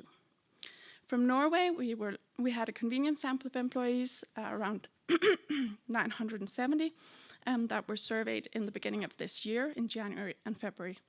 And from Sweden, we had around 1,100 participants that were, they participated in the Swedish Longitudinal Occupational Survey of Health, SLOSH, and then they agreed to be recontacted. And so we sent out also this questionnaire to them in June 23. So here are some of the results, and there's a lot of numbers. I'm sorry for that. I don't expect everyone to sort of see all the numbers. But what's important here is that these are the different items of the questionnaire. And what we did was a principal components analysis where we could see the different components that these items measure. And we had initially expected to find these three components of gender harassment, unwanted sexual attention, and coercion. But what came up in the data was also this issue of culture or climate, a sexualized workplace climate. So it seems like there might be a fourth component here, which isn't necessarily about behaviors directed at the person, but sort of just a generalized way of talking about sex in an uncomfortable way, or in a way that makes some people uncomfortable. Yeah, so those were results from the Danish data collection. We've been doing some initial data analysis in Sweden and Norway, and what it seems to be showing is that the patterns look similar in Norway, but Sweden could be a little bit different. And given that the data is quite recent, we haven't really had time to go into detail with it, but it looks like there might be something special happening in Sweden, and this is, well, the pooled analysis is something that we will be continuing to do after this project finishes. So the outputs from the project is that we have 2 manuscripts in preparation. One presenting these principal components analyses and also some factor analyses based on the Danish data, and a second paper which will validate this Nordic instrument using the pooled data. We're also organizing a conference actually next week in Dublin. It'll be a pre-conference to the European Public Health Conference, which is held over there, where we'll have a full day to discuss workplace sexual harassment. Of course, we also have the questionnaires. The Danish version and the English version is available online. The Norwegian and Swedish versions we haven't published yet, but if you contact us, we're happy to share them with you. And then we've published, was it last month, I think, an editorial in the Scandinavian Journal of Work, Environment and Health, where we discuss these issues of work-related sexual and gender harassment, and what are some of the challenges that we see in this field. 1 minute, yes, okay.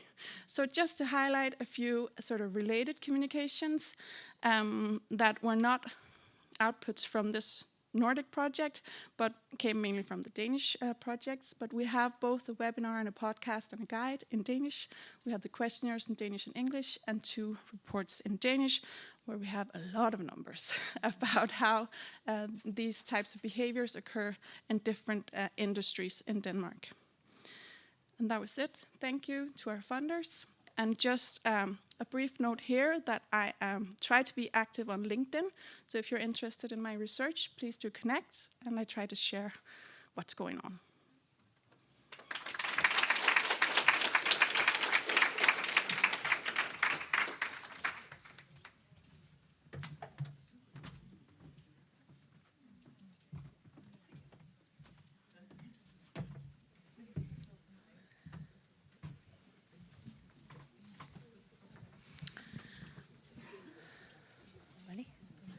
Okay, good afternoon. And now we're curious here, Ida, when you talk about the Swedish example here, what was the difference? But let's talk more about that later on. Great to be here, and we will share you insights from our ongoing research on customer sexual harassment in the Nordic service workplace. And to give you some background, customer harassments have become sort of a major work environment problem in many sectors. And it's particularly problematic in the service and retail sector. That's also the context of our study. In the service and retail sector, we also see very close interactions between customers and service employees, face-to-face interactions. We also see that the service employees that are exposed are those who are young, female workers, and those who have more unsecure terms of employment. We wanted to know more about sort of how these customer harassments become normalized. And we know that within service organization, there is a lot of emphasis put on the customer.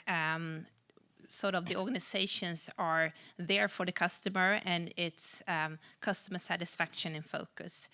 So we wanted to know more of how the interactions between customers and service employees are sort of shaped and managed.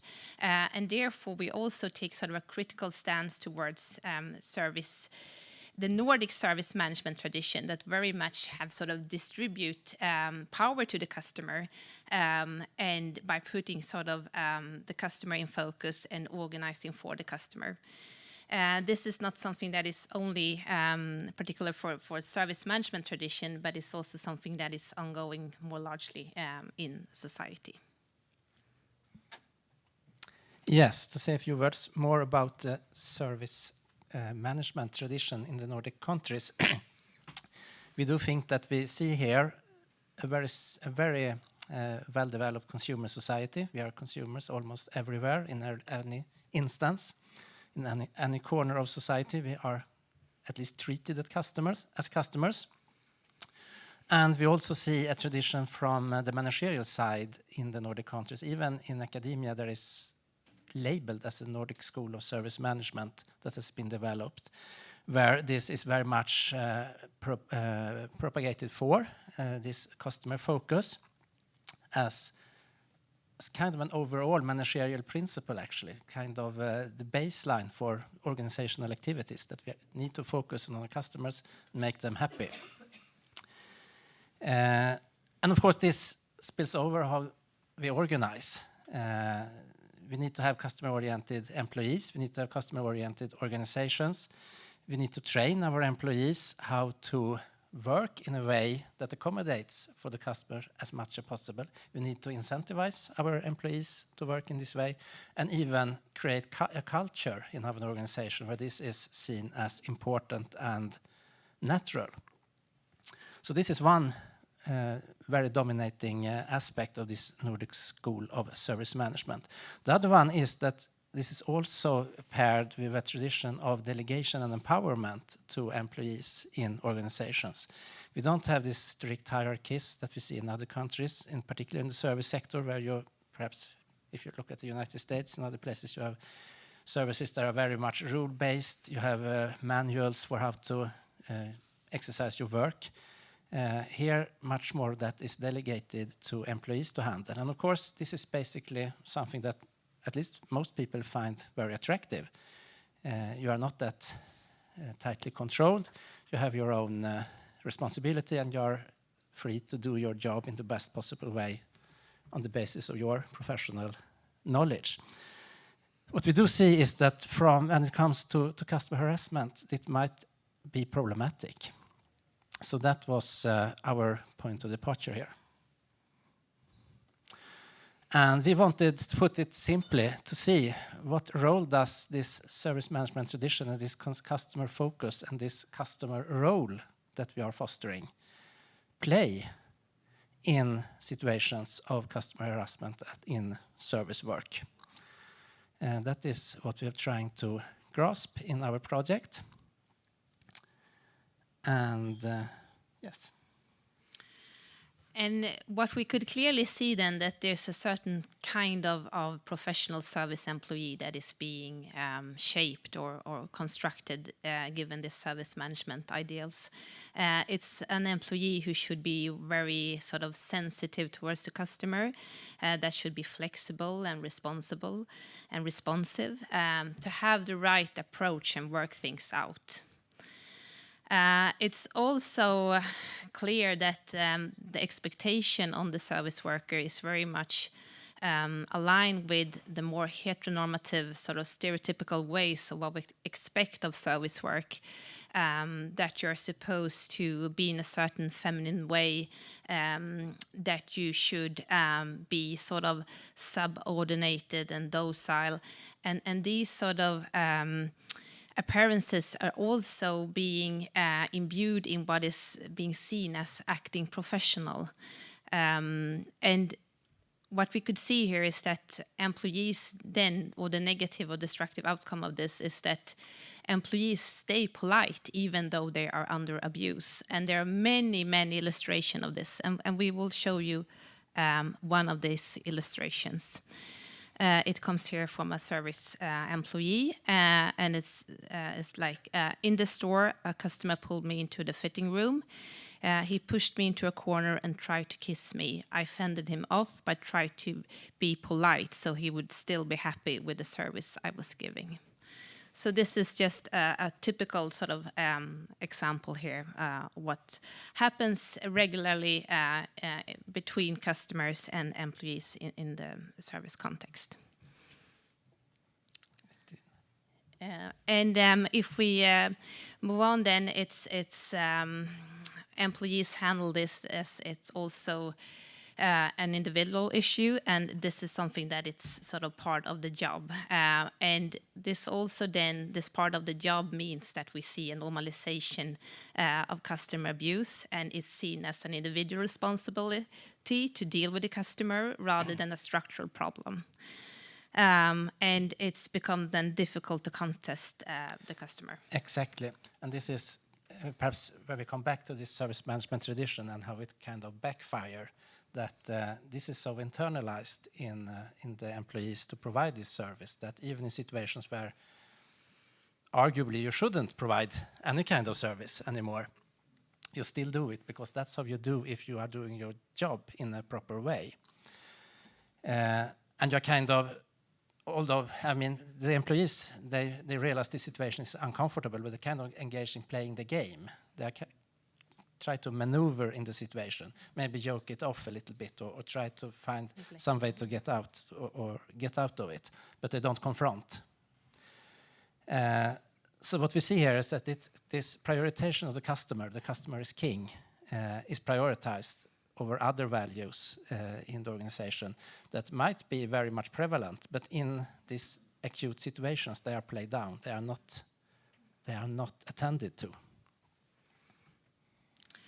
And what we also can see here then is that even though we have sort of the main problem here, the violating customer is still being viewed as a customer. And this is something that we really need to question more. It's also essential to question sort of the ideals and discourses and practices of service management, because we see that this way of managing organizations enables violence to unfold. And so we need to question this in order to sort of reduce forms of customer misbehavior. And we also see that managers can sort of sometimes neglect or not dealing with the problems due to the strong status of the customer. They are not as obliged to take care of the problems. And this is also something that we see on a regular basis. Yeah, and we see the same tendencies among the employees. So this is kind of a shared understanding of what the service is about. So what we want to take with us from the project is that we need to take this power perspective into consideration, as you are establishing quite powerful power relations with establishing these customer relationships. And that's definitely not attended to in service research. And I think it's a little bit neglected also when it comes to harassment research.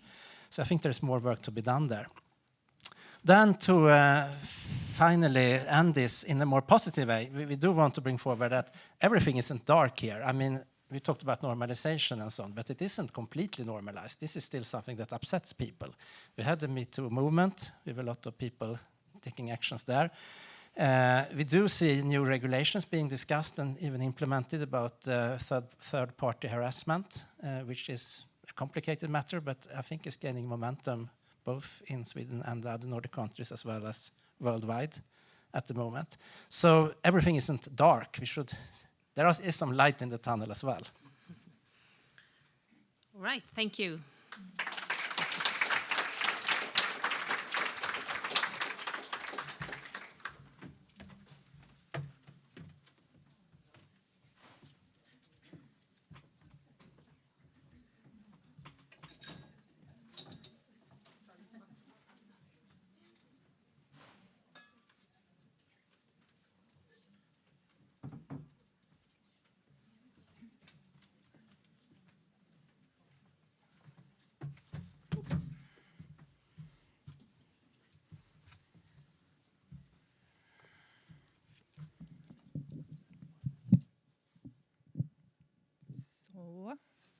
Can you hear me, or should I take it a bit up?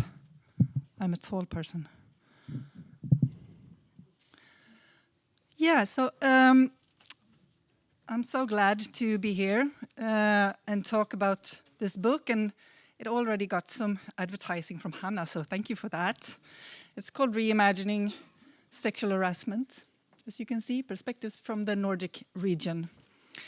And it is this great object that you can purchase and read, but you can also find it online, and it's open access and free to read. And if you get hold of one of these cards, you can find a QR code on the back, which will get you straight to the full text.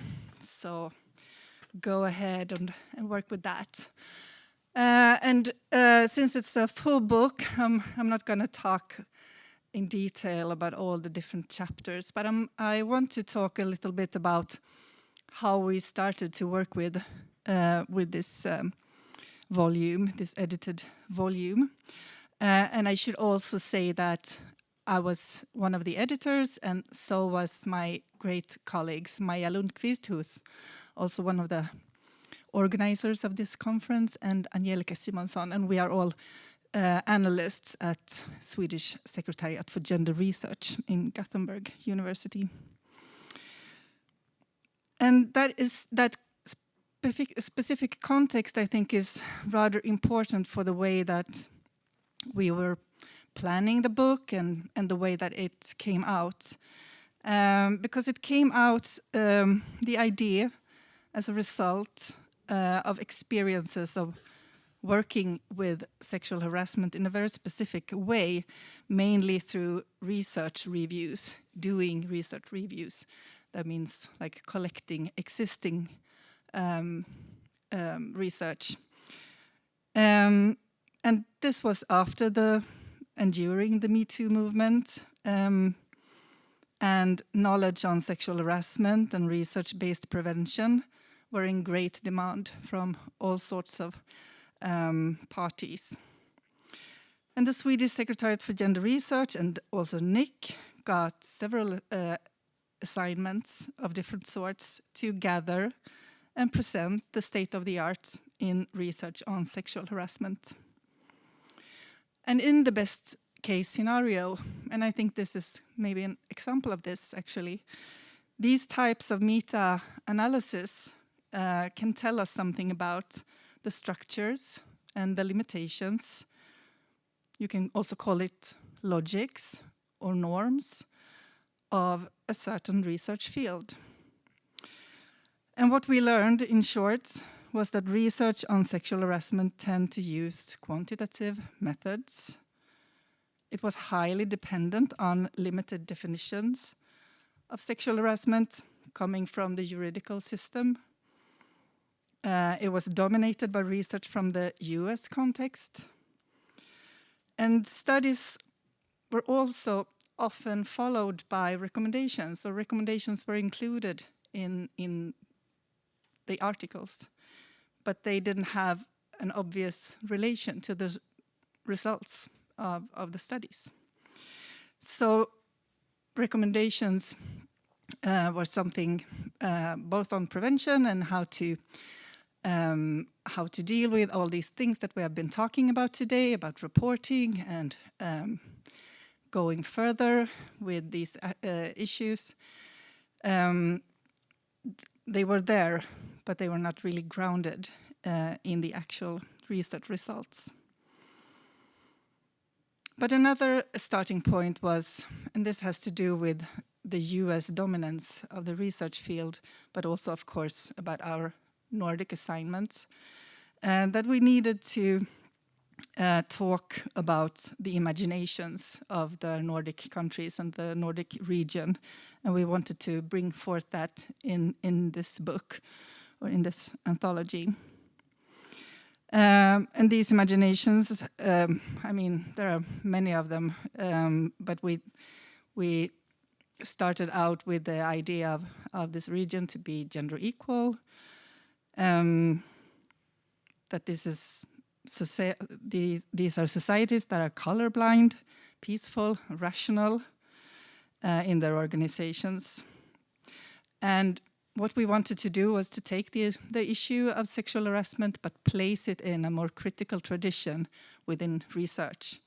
So we turned to critical research fields in the Nordic countries to find researchers that usually work with critical perspectives about these notions, about the gender equality, about the Nordic region, and intersecting power relations in these contexts.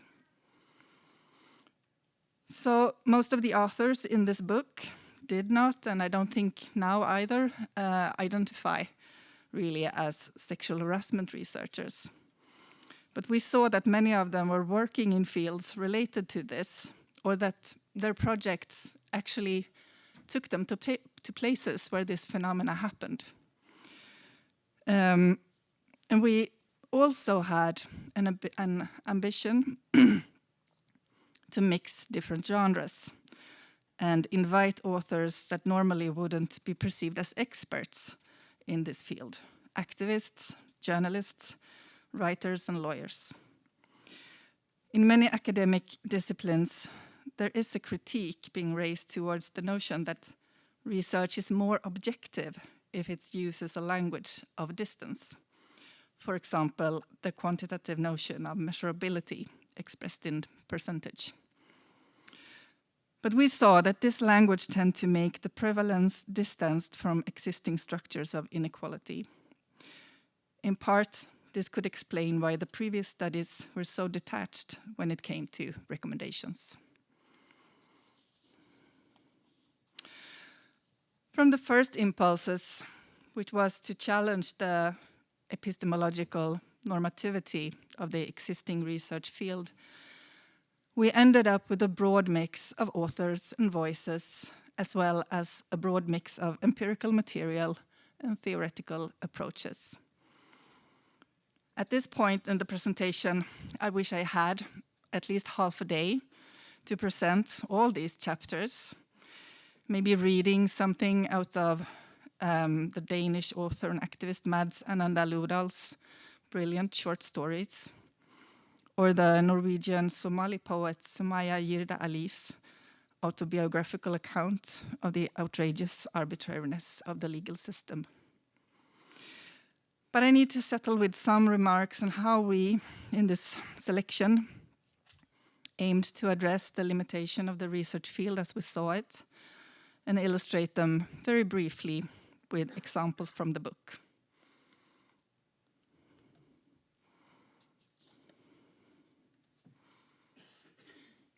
So we wanted analysis of intersecting power relations based on, for example, gender, race, age, class, sexual identity, to be integrated through the different chapters. This is, of course, related to the notion of what is sometimes called Nordic exceptionalism, the firm and well-spread notion that the Nordic countries are accepted from colonial pasts, and as a result of that, not affected by the post-colonial inequalities of today. The Swedish professor of economic history, Paulina de los Reyes, chapter can be used as an illustration of how the Swedish contemporary labor market is structured so that the bodies of women of color are perceived as dispensable. By using a comprehensive approach, de los Reyes can show how a continuum of everyday violence, including sexual harassment, deplete these women's bodies. In de los Reyes chapter, the importance of formal and informal hierarchies are also pointed out. The Nordic countries tend to pride themselves with rational and transparent structures, which are taken as an insurance for accountability and non-biased juridical security. But, for example, the Danish researcher in social psychology, Lea Skue's chapter, Men Run Academic Track, Women Jump Sexist Hurdles, it is clear that academic structures are far from rational, fair, or transparent. Instead, culturally produced and powerful imaginations on who is fit for studies in physics, this male-dominated academic field, affects both students and teachers when they are women. The dominant idea that sexual harassment is not a problem, since it is criminalized, and therefore the problem is just that so few people report it, and let the juridical system have its course, is challenged in several chapters. In fact, we have a whole part of the book challenging this juridification of sexual harassment. to juridify social and cultural problems have come to be a go-to solution. Tack Fredrika. In at least Swedish feminist movements, as lawyers Silas Aliki show in their chapter. Both Aliki and another of the book's author, the Icelandic researcher on sociology of law, Hildur Fjóla Antonsdóttir, discussed the concept restorative justice. They are focusing on how social problems can be addressed in social and reconciliation processes to hold perpetrators accountable for their actions and give victims confirmation of their experiences. So, when it comes to the question of today, of prevention, we didn't fall into that trap, really, of trying to take all these very complex, trying to make a more complex context for this issue was the aim of the book. And then you cannot really draw simple checklists or recommendations from that complex collection. But we think that it is important to talk about prevention, and we think it's important to, first of all, know something about the issue that is at hand. And we suggest to actually use this comprehensive approach.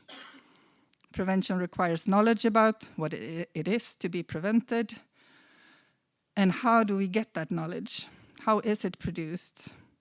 Who have the right to be listened to and represented in such research are crucial questions here.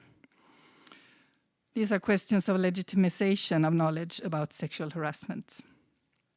In our conclusion, we use this Paulina de los Reyes formulation comprehensive approach, where sexual harassment needs to be seen in relation to many different contexts, to structures of inequality, intersecting powers, formal and informal hierarchies. This also means being context sensitive in the work of prevention. There is no one size fits all. And we need to start by deconstructing the image of the Nordic region, maintained in part by rankings in international comparisons based on rather problematic measurement instruments.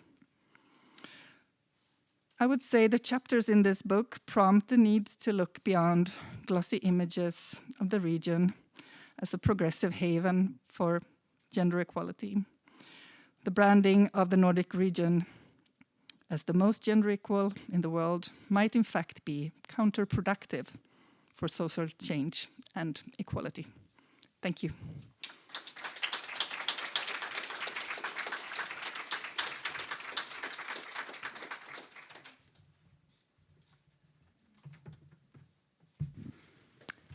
Thank you so much for those interesting presentations. And now we are going to have a panel with the two persons that has been working with this issue for quite some time.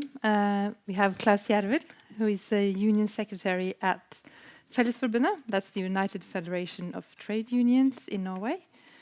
That also has been working with the Gender Equality and Anti-Discrimination Ombud with sexual harassment prevention. So, and he's also the leader of the, what's it called? The Men's Equality Commission. So, take place, please, Klaus. And we also have Fredrik Bondenstam, who is the director of Swedish Secretary of Gender Research, that's also been working with questions of sexual harassment, among others, from the University of Gothenburg. So please take place. Yeah. And could somebody open a window also? Okay. Yeah. We're not trying to kill you. So, both of you have been working on this issue, as I said, and so from your from your perspective, both from the lessons learned today, or insights, or from the research that has been presented, but also from actually doing practice research, prevention work and things like that. What are your? Do you have some kind of insights that you want to share from today? Yeah, Frederick.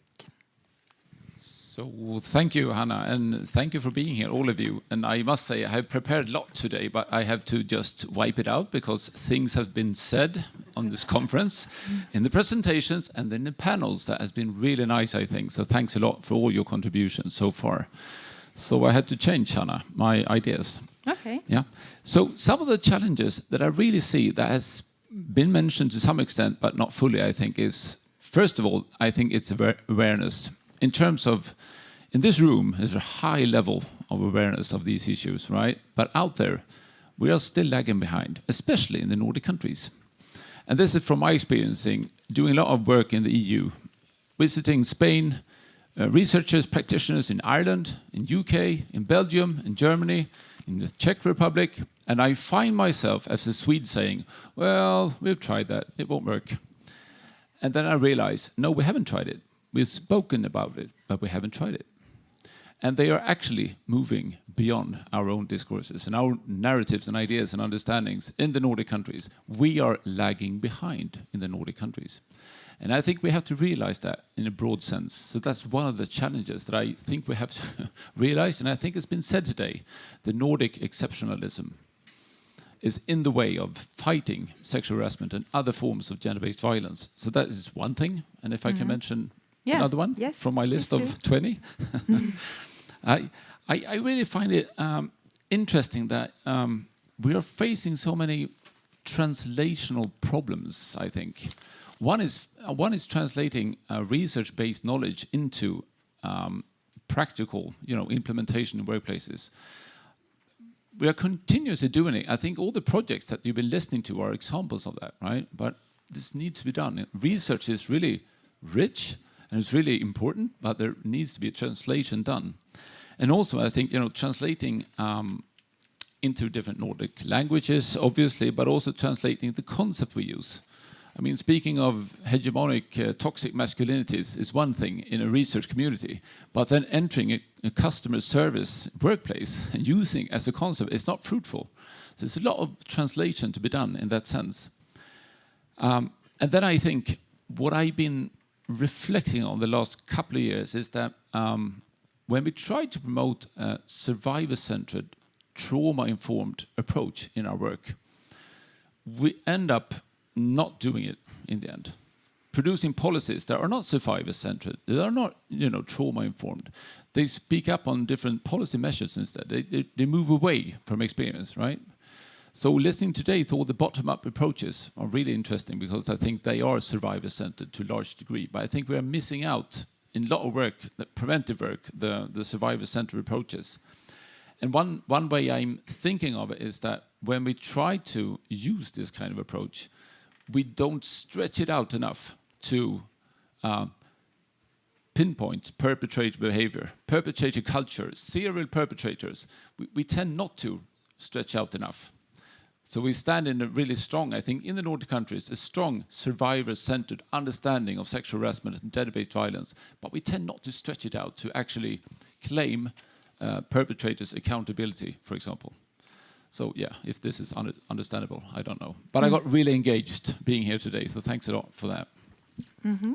Thank you so much. And then Klaus, do you have some thoughts from what you have been working with? And yeah, I'm sorry I couldn't be here all day because I had double booked today. I'm very sorry. But my experience is mostly practical. I work in a male-dominated union, 170,000 members. We have the most male-dominated workplaces in Norway organized in our union, and we have also the most, we have also hotel and restaurants, also the most diverse industries in our union. And the reason we have carried out a large project, how to strengthen the work against harassment and sexual harassment. And the basis for this work is that we had almost no cases of harassment coming to our union. And when they came in, we solved them very bad. So why don't we have any cases? We know there is a lot of culture on our workplaces that accept harassment. And so I got the job together with a network of union reps to make training and to make a systematic work how our union reps should work with harassment, both preventing and also help members who were harassed. And what we did, we had to choose a strategy. And I don't know, one of the most important things we did, I believe, is first we had support from the leadership in the union because you need resources. This is not like a campaign, this is changing the union. So what we have done is that the work against harassment is now included in our basic training. We have the help for our representatives. How can you help members with harassment cases in our basic, not as a alone, but in the basic of our union. And we had to choose a strategy. And we chose the strategy to say, this is not about the victims alone. It's about what kind of union we want to be, the main goal. And in a union or a workplace, unity among the members make us strong. Harassment makes us weak, because then the members are not safe. It makes unsafe working environment.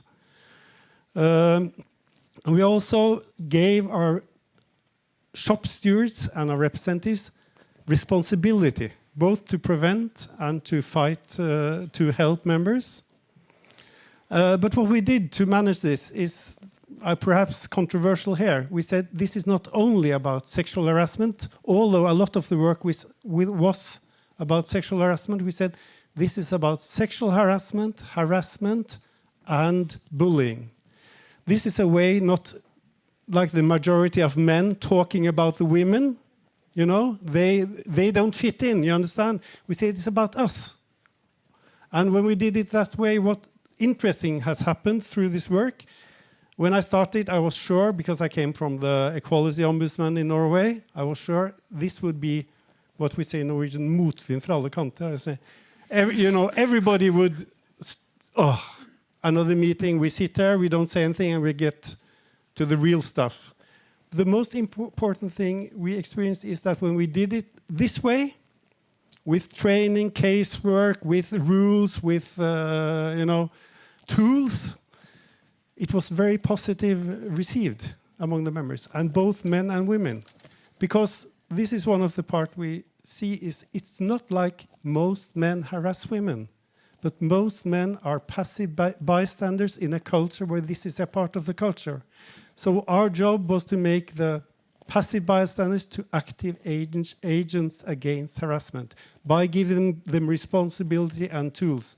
And that has been one of the results of this work, is that now we have many cases of harassment coming into the union, both in our own organization and from the workplaces. I don't know if some of you have read the Norwegian newspapers. We had a national congress last week, and there are newspaper articles about harassment on the congress. And many people say, oh, this is bad reputation. No, this is a good sign, because it's been there all the time, but now people dare to speak up about it. So what I haven't heard all the speeches, but we need to focus on how do we change the cultures from accepting harassment till stop harassment and sexual harassment. When I say harassment, a lot of it is sexual harassment, of course.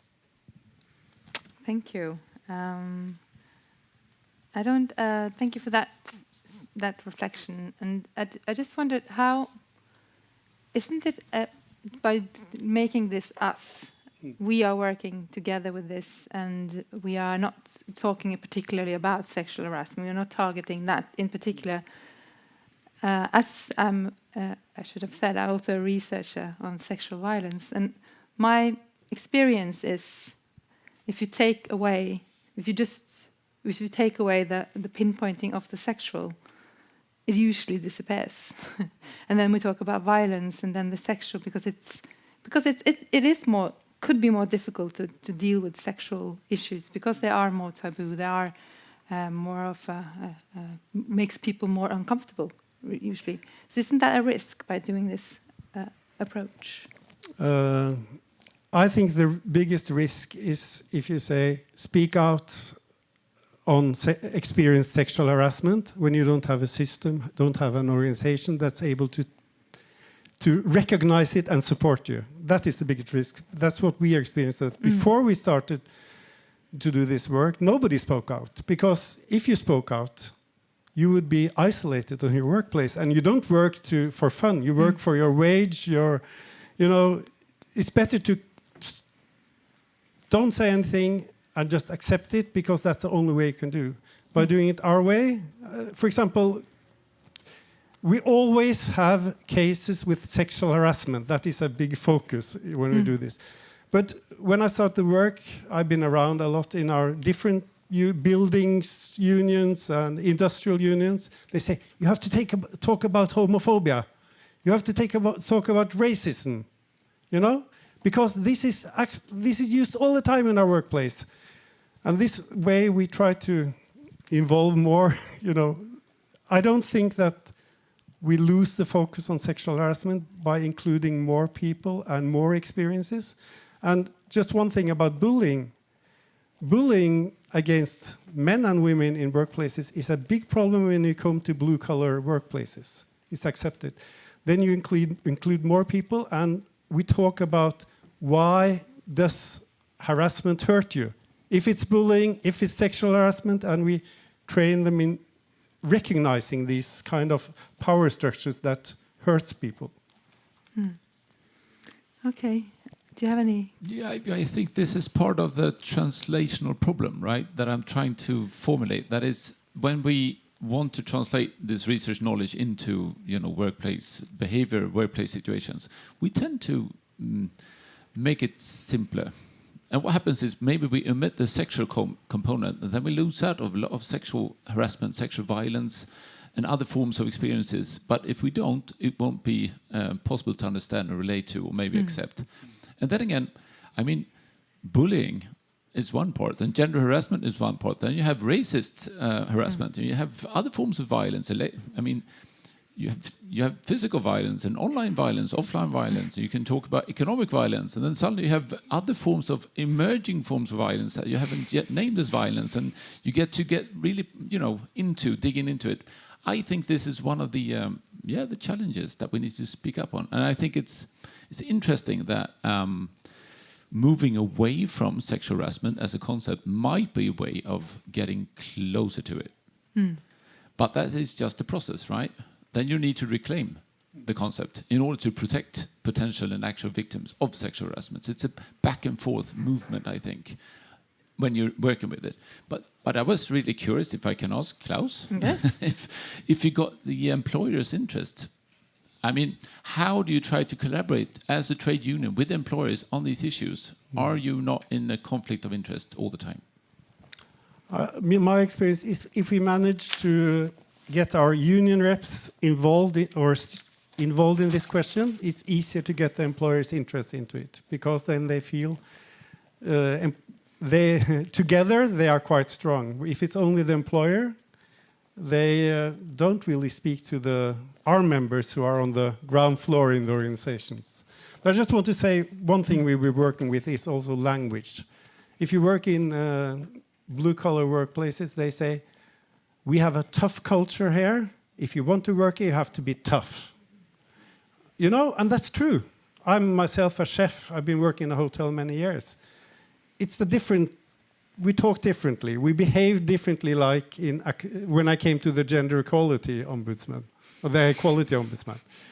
But what we said, we like tough environments, tough culture. But is a tough and cowardly culture, or is it a tough and brave culture? We say if it's a tough and brave culture, everybody can sit around the table and be a part of it, on equal levels. But if it's a tough and cowardly culture, some people decide what's tough, and the rest has to accept it. We try to use the understanding in the organization and turn it around and say, it's not tough to accept that women are sexually harassed at work. It's not tough that you have homophobia, understand? It's not tough that we accept bullying of young apprentices. This is a cowardly culture. You understand? We try to, this is the way I think we managed to make this quite the interest, because we try to put the work against harassment into the already existing culture. Give the culture bearer, the people who are proud of the culture, a new understanding of what their role is. So working with the culture instead of against it. You have to work against it. You have to be very clear what is not acceptable, but you have to open up in the discussion that there are gray areas, they are difficult sometimes, and you have to learn people to see how it's a mocked power relationship between those who are harassed and those who are not, who harass them.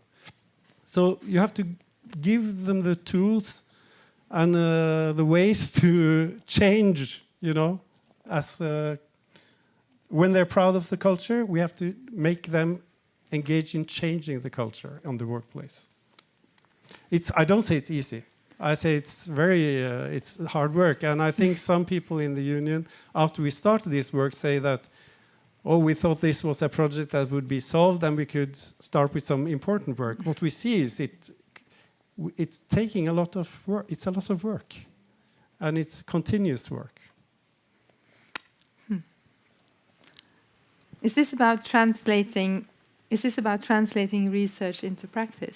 Yeah, I think it sounds like it in a sense, because the concepts used are from research, but then it's developed into, but now I don't know about proudness, if that is from research. But anyway, I think it's an interesting example of how we need to translate our research knowledge, research-based knowledge, into practical interventions that we keep up with. But yeah, I think I want to add something on cultures, and I think they are changing, and they're changing quite rapidly in organizations in terms of what we tend not to speak up on, I think, in the Nordic context, and that is, for example, the ongoing, quite rapid demographic challenges in terms of, foreign-born people coming, migrating to our countries, and we are not ready for any, as Kajsa was saying, any, post-colonial perspectives on that rapid change.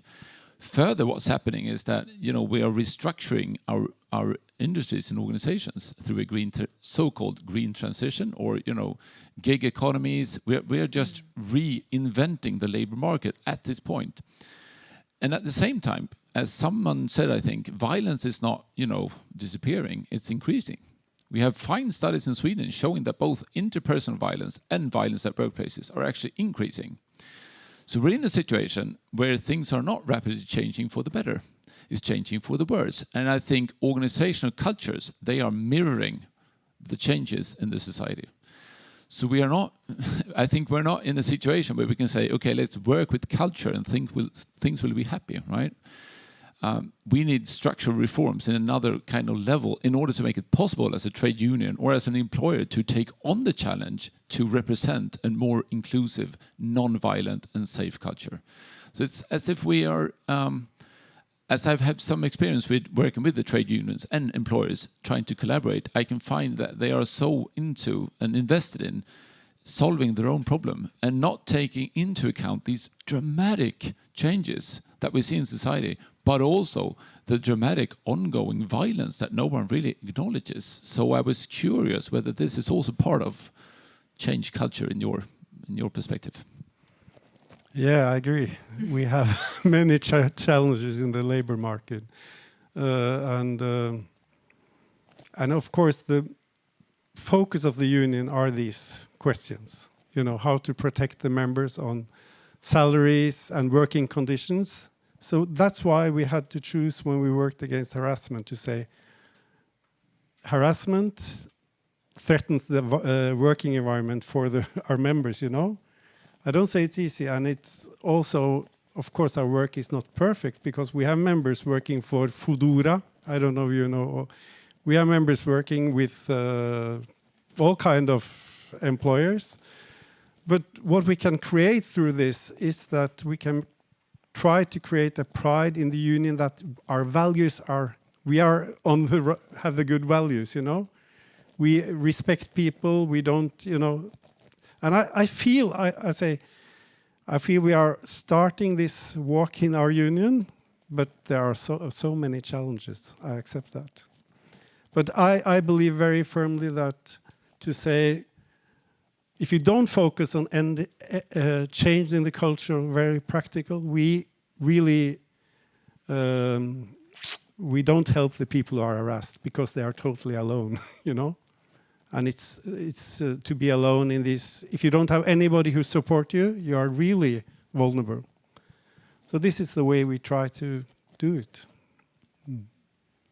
Could you say something about how, because as you tell the story, it's very successful. No, it's yeah, in the of start. Course, yeah, but at the same time, it is a successful thing to go into a very male-dominated union and try to change and kind of get the leadership of that union to, okay, let's change parts of our culture, let's put this as one of our prime targets in the basic education of every member of our union. Let's do that. So how did that come about? I just wonder, and what have been kind of the challenges or the push? There has to be some kind of pushback also, I will say. I will think. Of course. So if you could say something about that. No, I think the start is that there was acceptance that we didn't solve these cases well, you know? And we say we have a practical view. We will help our members through making our organization capable of of doing this. And of course, I had experience from the Equality Ombud. So I've been working with this for some time. But the main success is that when we started the work, it was the response from the organization was very good. Because I'm sure if the response from the organization would have been more, sexual harassment is not important, of course the leaders wouldn't put support it that much. And so in a way I felt that there was a wish among our members, they accepted this is a problem. We don't have the tools. We need to learn more. And that was that was quite the positive. It's not only women who experience, the few women in male-dominated workplaces who experience this culture as a problem. It's quite wide acceptance, but nobody knew what to do with it. And I don't know how many of you have been trying to solve harassment cases. Have any of you done that? Yeah, it's very difficult. And if you don't have the tools, if somebody say, I've been harassed, what do? You understand? Either you do nothing because you don't know what to do, or you do too much, you react. So we say, the first you have to do is to get the facts down. What have they experienced? Then you have to check with the person who has harassed. We made guidelines for everything. And we said the most important two things when you finish a case, if somebody has harassed, it has to have consequences for the person who has harassed, The other part is that you're not finished with the case before the person who has been harassed has a safe working environment after the case. And when we are in workplaces, our members are not employers. So your job is to support them in this procedure. Be sure that the procedure is right, and this is the consequence. And in our own organization, we have a quite big system now to work with these cases. But I've been working with this for some years now, and we are learning all the time. It's difficult. It's really difficult to do this the right way. So we have to train the organization in, as other work, how to do it and give them the good tools. Interesting. I think that this also kind of, I want to add one, and this is part of how to kind of translate research into practice, is like the concept of intersectionality has been mentioned. and how to kind of do intersectionality when working with sexual harassment, and how to kind of not make conflict between racism that happens or homophobia that happens and sexual harassment that happens in the workplace, and how to not make a kind of a competition between which issue is the most important. And I wonder if both of you have some kind of comments on that, how to do that, both in the research field and what we prioritize when we do research, and in the practical field. So the research field, how to do intersectionality in the field of working against sexual harassment.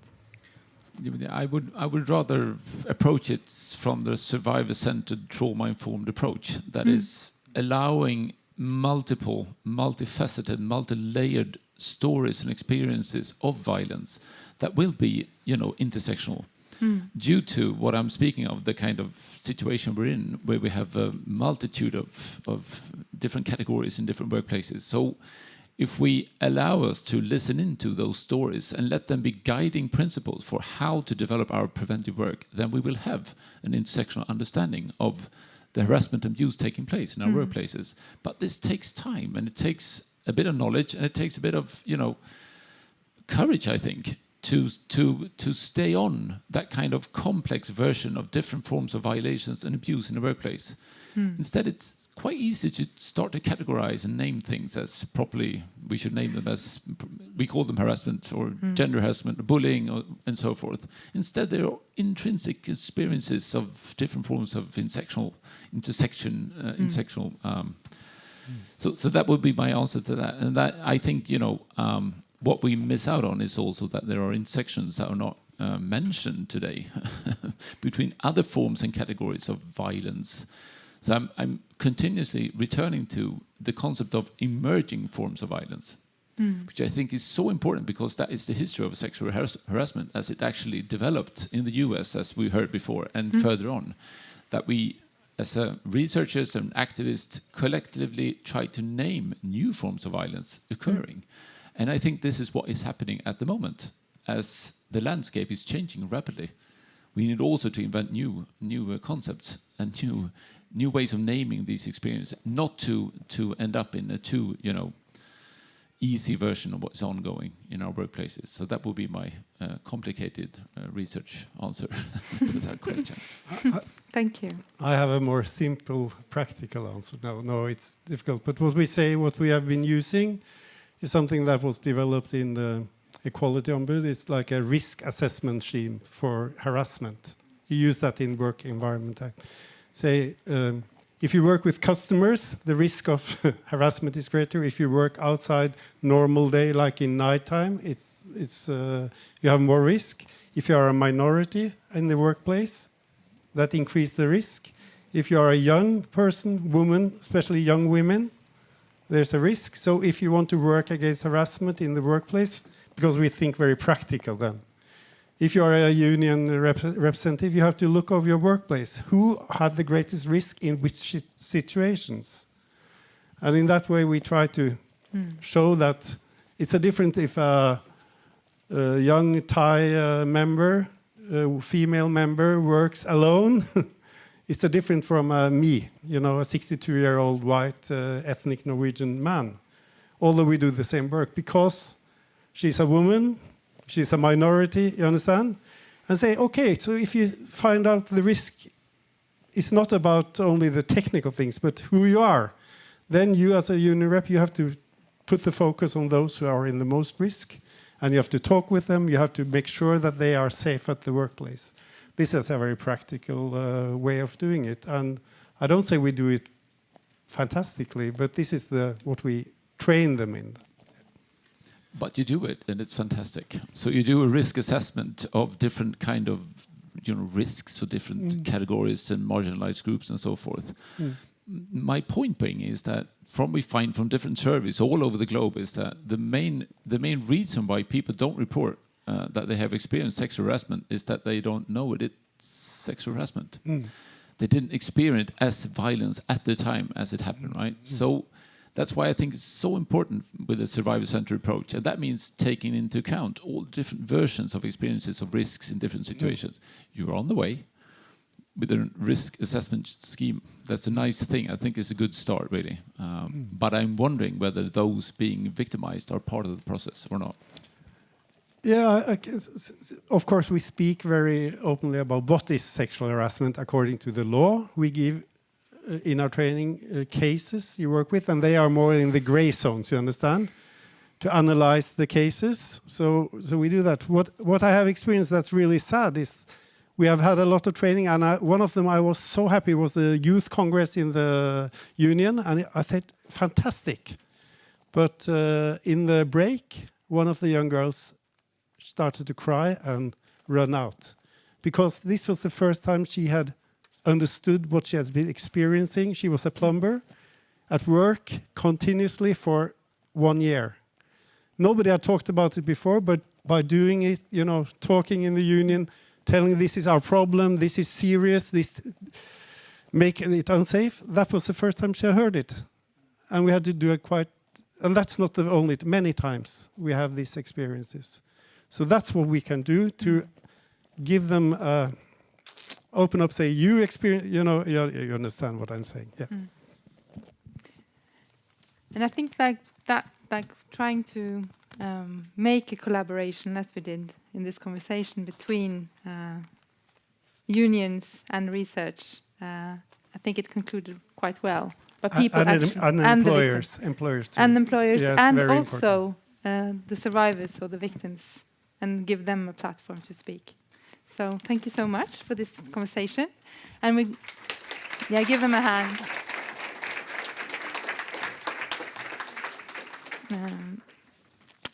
And we're moving into like the concluding parts of this conference. And we are so lucky to have the Minister of Social Affairs and Culture of the Faroe Islands, Sigrid Stenberg, who has been sitting in the audience and listened carefully to the presentations and the conversations. And now we really like to welcome you onto stage to share your reflections. Thank you.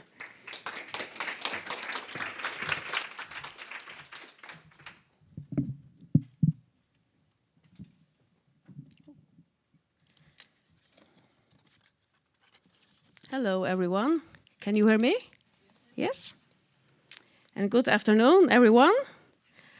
As we conclude this engaging half-day conference, I'm encouraged by the process and the knowledge that has been made addressing harassment in the workplace.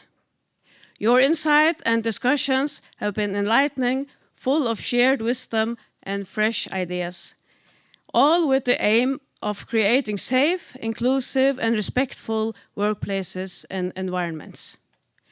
Reflecting on the research carried out by NIKK on behalf of the Nordic Council of Ministers, it is clear that we have come a long way.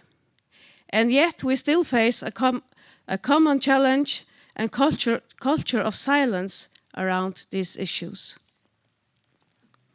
After the Me Too movement and the enlightenment for many about the subtle structures of sexism that runs through our society, we needed knowledge and a common language in which to speak out. We need it from many angles and often, and we can't get enough, so keep it coming. We need guidelines, we need policies, and for our own country, we also need legislation. We need education on how to behave. We need training and dialogue, and it's crucial for implementing strategies and prevention. It's up to us to break the silence and to create an environment where everyone feels protected. And it's exactly what has been done here today, and it will continue to do that. Harassment is not a personal problem, but it's structural, and we must act structural. And here we need to make sure that keep in mind that intersectional approach, and that we do not and that all people do not have the same voice and the same language to speak up. The Speak Up project is a reminder of this responsibility. It shows that bystanders can play a powerful role in shaping the outcome of harassment situation. In a world where silence can be all too common, we must be the ones to speak up and encourage everyone to refuse to be silenced. And it is our responsibility to create the environment and framework that make this possible. Today's project highlights different aspects of this complex issue. Power Plays showed how creative approach such as memory works and forum theater can help break silence around harassment. Sexual harassment in tourism and hospitalities highlighted the need for inclusive policies in these vital industries. The IWS Nordic provides us with a way to understand and address harassment, giving us a common language to work with.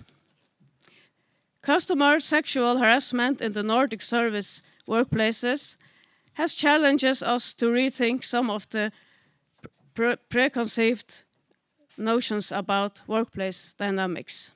And finally, the anthology Reimagining Sexual Harassment highlights the needs for a collective responsibility, challenging the perception of it as an isolated incident and provoking us to have meaningful discussions about gender equality in the Nordic region. It is not about sex, it is about power, Marta wisely said. Harassment shows in many ways. All this work demonstrates the power of collaboration and shared ideas to make meaningful progress. It reinforces the importance of Nordic cooperation and how it moves us forward together. By pooling our resources, knowledge, and experience, we can create new insight and solutions that can make a difference. As we now leave this conference, it is important to remember that while we have made significant progress, there is no silver bullet to eradicate such a deep-rooted problem. Implementing these findings in our societies and workplaces will require continued dedication, persistence, and commitment.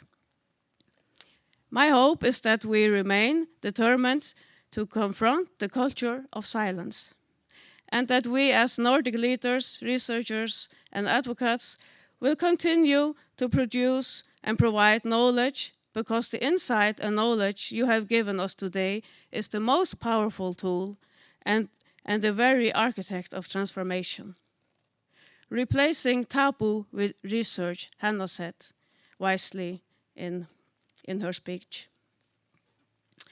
In line with the Nordic ministers' agreement to push back the pushback, let us remember that our work is in advocating for change and gender equality remains crucial.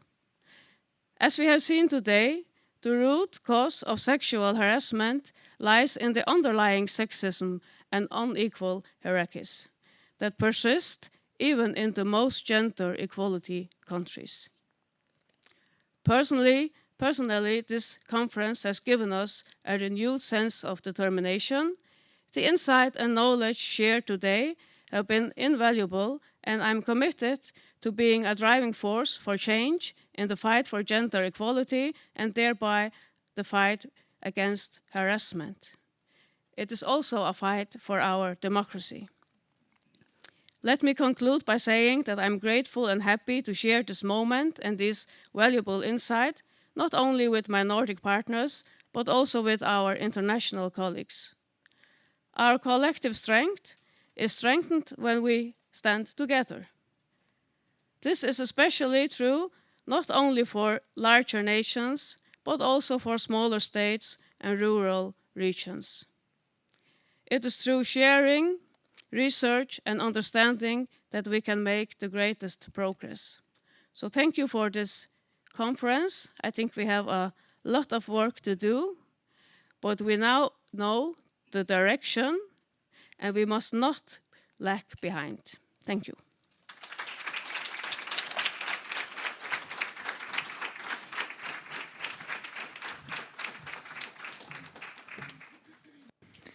Thank you so much for that wise and concise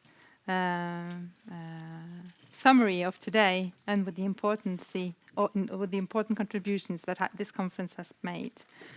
And now, please welcome Katrin Jakobsdottir, who is the Prime Minister of Iceland and Minister of Gender Equality.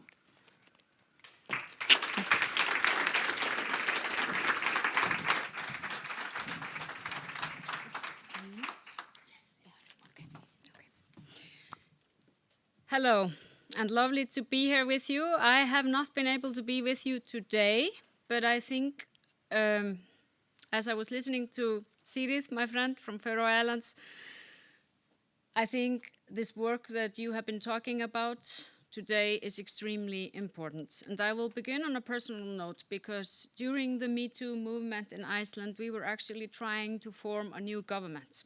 So actually the movement started just after parliamentary election.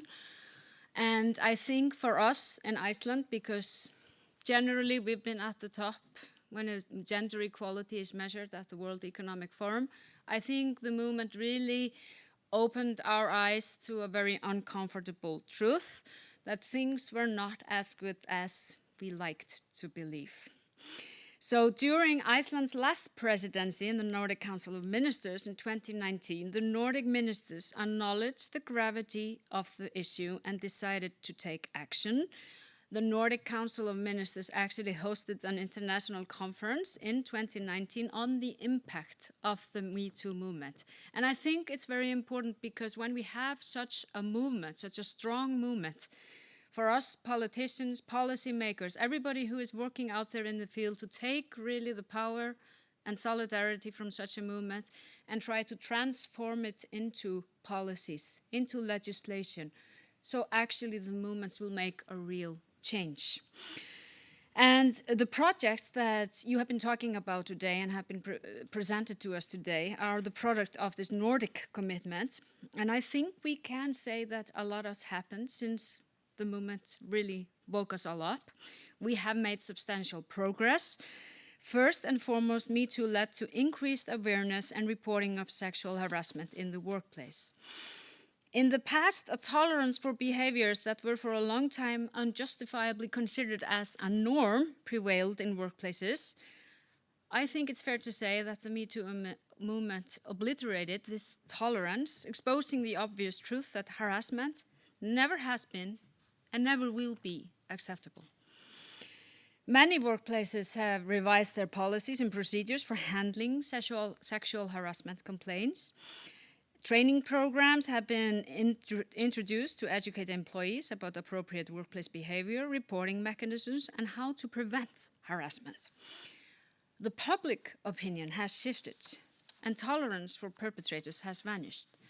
So I think it's fair to say that the movement, the Me Too movement, stopped the culture of silence, and the issue of sexual harassment finally really became part of the political agenda. In this way, Me Too movement has contributed to a broader cultural shift in how society views and discusses issues related to gender, power, as Siri said, and consent. I remember when listening to the stories in Iceland, and they were many, listening to stories from women of foreign origin, women with disabilities, were probably the most shocking stories. In short, women who were dealing with double discrimination. And we have since then put these issues on the agenda in our gender equality programs, putting gender in the context of race, class, origin, disabilities, etc. However, all of these developments being very significant, it's also very important to note that addressing sexual harassment in the workplace remains an ongoing process. Changes in workplace culture, attitudes, and policies take time, and the fight against sexual harassment and violence continues. Sadly, we are not there yet. I think that the Me Too movement has had a great and positive impact. It has led to a significant shift. We have seen re-evaluation of policies and procedures for handling harassment and discrimination. It has also made clear that dealing and addressing with workplace harassment is not only a legal obligation, but also a moral one.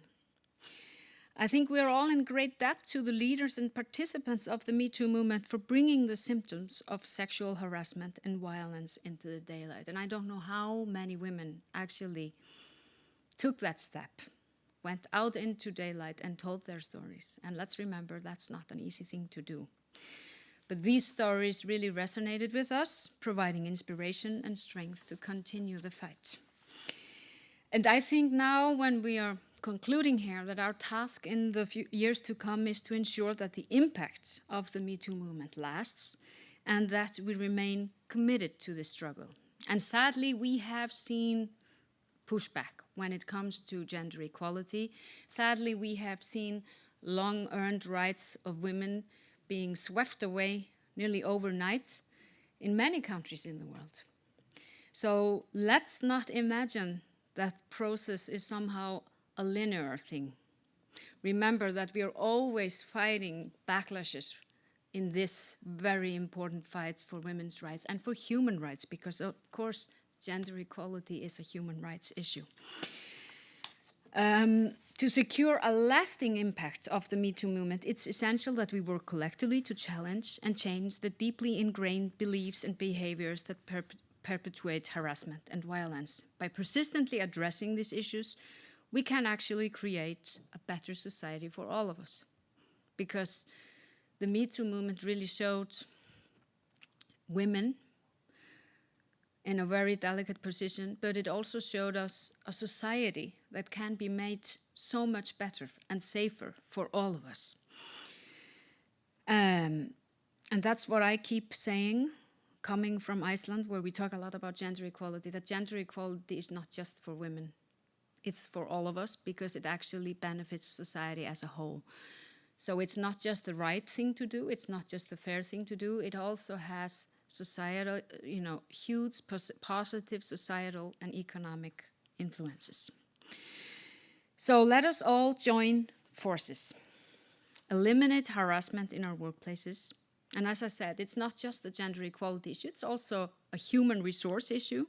And if this is not enough, it's also a financial issue due to the absence of employees and employee turnover as a result of an unhealthy work environment.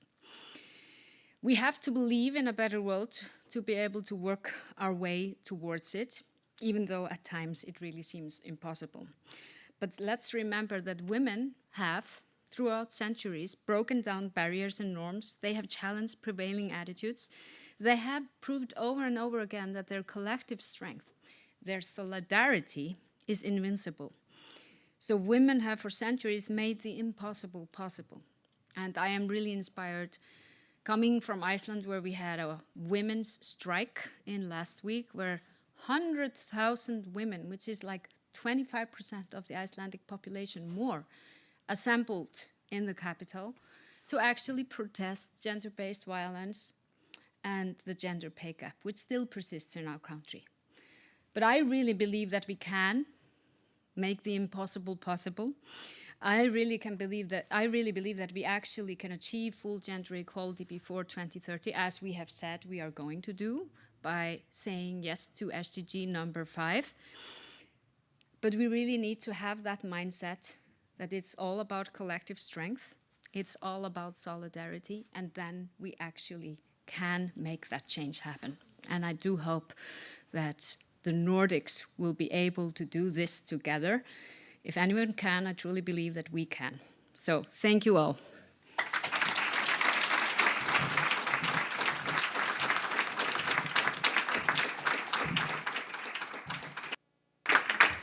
Thank you so much for those empowering words.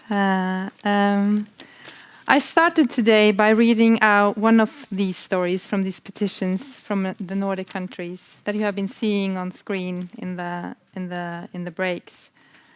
And probably you have read some of them. And unfortunately, we still need those stories. We still need those reminders from the victims of sexual harassment and what actually is the seriousness of the problem. and not as numbers, but as people that actually are experiencing this. And these are stories of civil courage that we should value and appreciate. We know that sexual harassment happens more frequently to young people, to the ones that are in a minority position, to the ones that are on temporary contracts, and to women, to the ones that often is placed in the lower end of the working place. That means that the ones would have the less power. And to listen to them and to take their experiences serious and is also a demand of solidarity from the ones who are in position, like many of us are. And I believe, and I think today's presentations and conversations show that we need a collaboration in the industry, between the unions, between the researchers, and between politicians. But we also need the civil courage of those who tell their stories. For all of those are agents for change that can end sexual harassment. There was some talk about topic fatigue, that everybody was like, me too, one again. But I think that today shows that there is no research fatigue on the topic of sexual harassment, that this is still going on. And you find that, and also we see that this is a collaboration between actually what Klaus Järvel is working with and how the researchers are doing. And we see also that there has been developing tools that you can read. I want you to go through the table there, that there are some display of all the different tools that have been developed through this research. And I think we're just starting doing really highly important and research with impact to end sexual harassment at work. And thank you for your attention and thank you for your participation. So have a nice afternoon.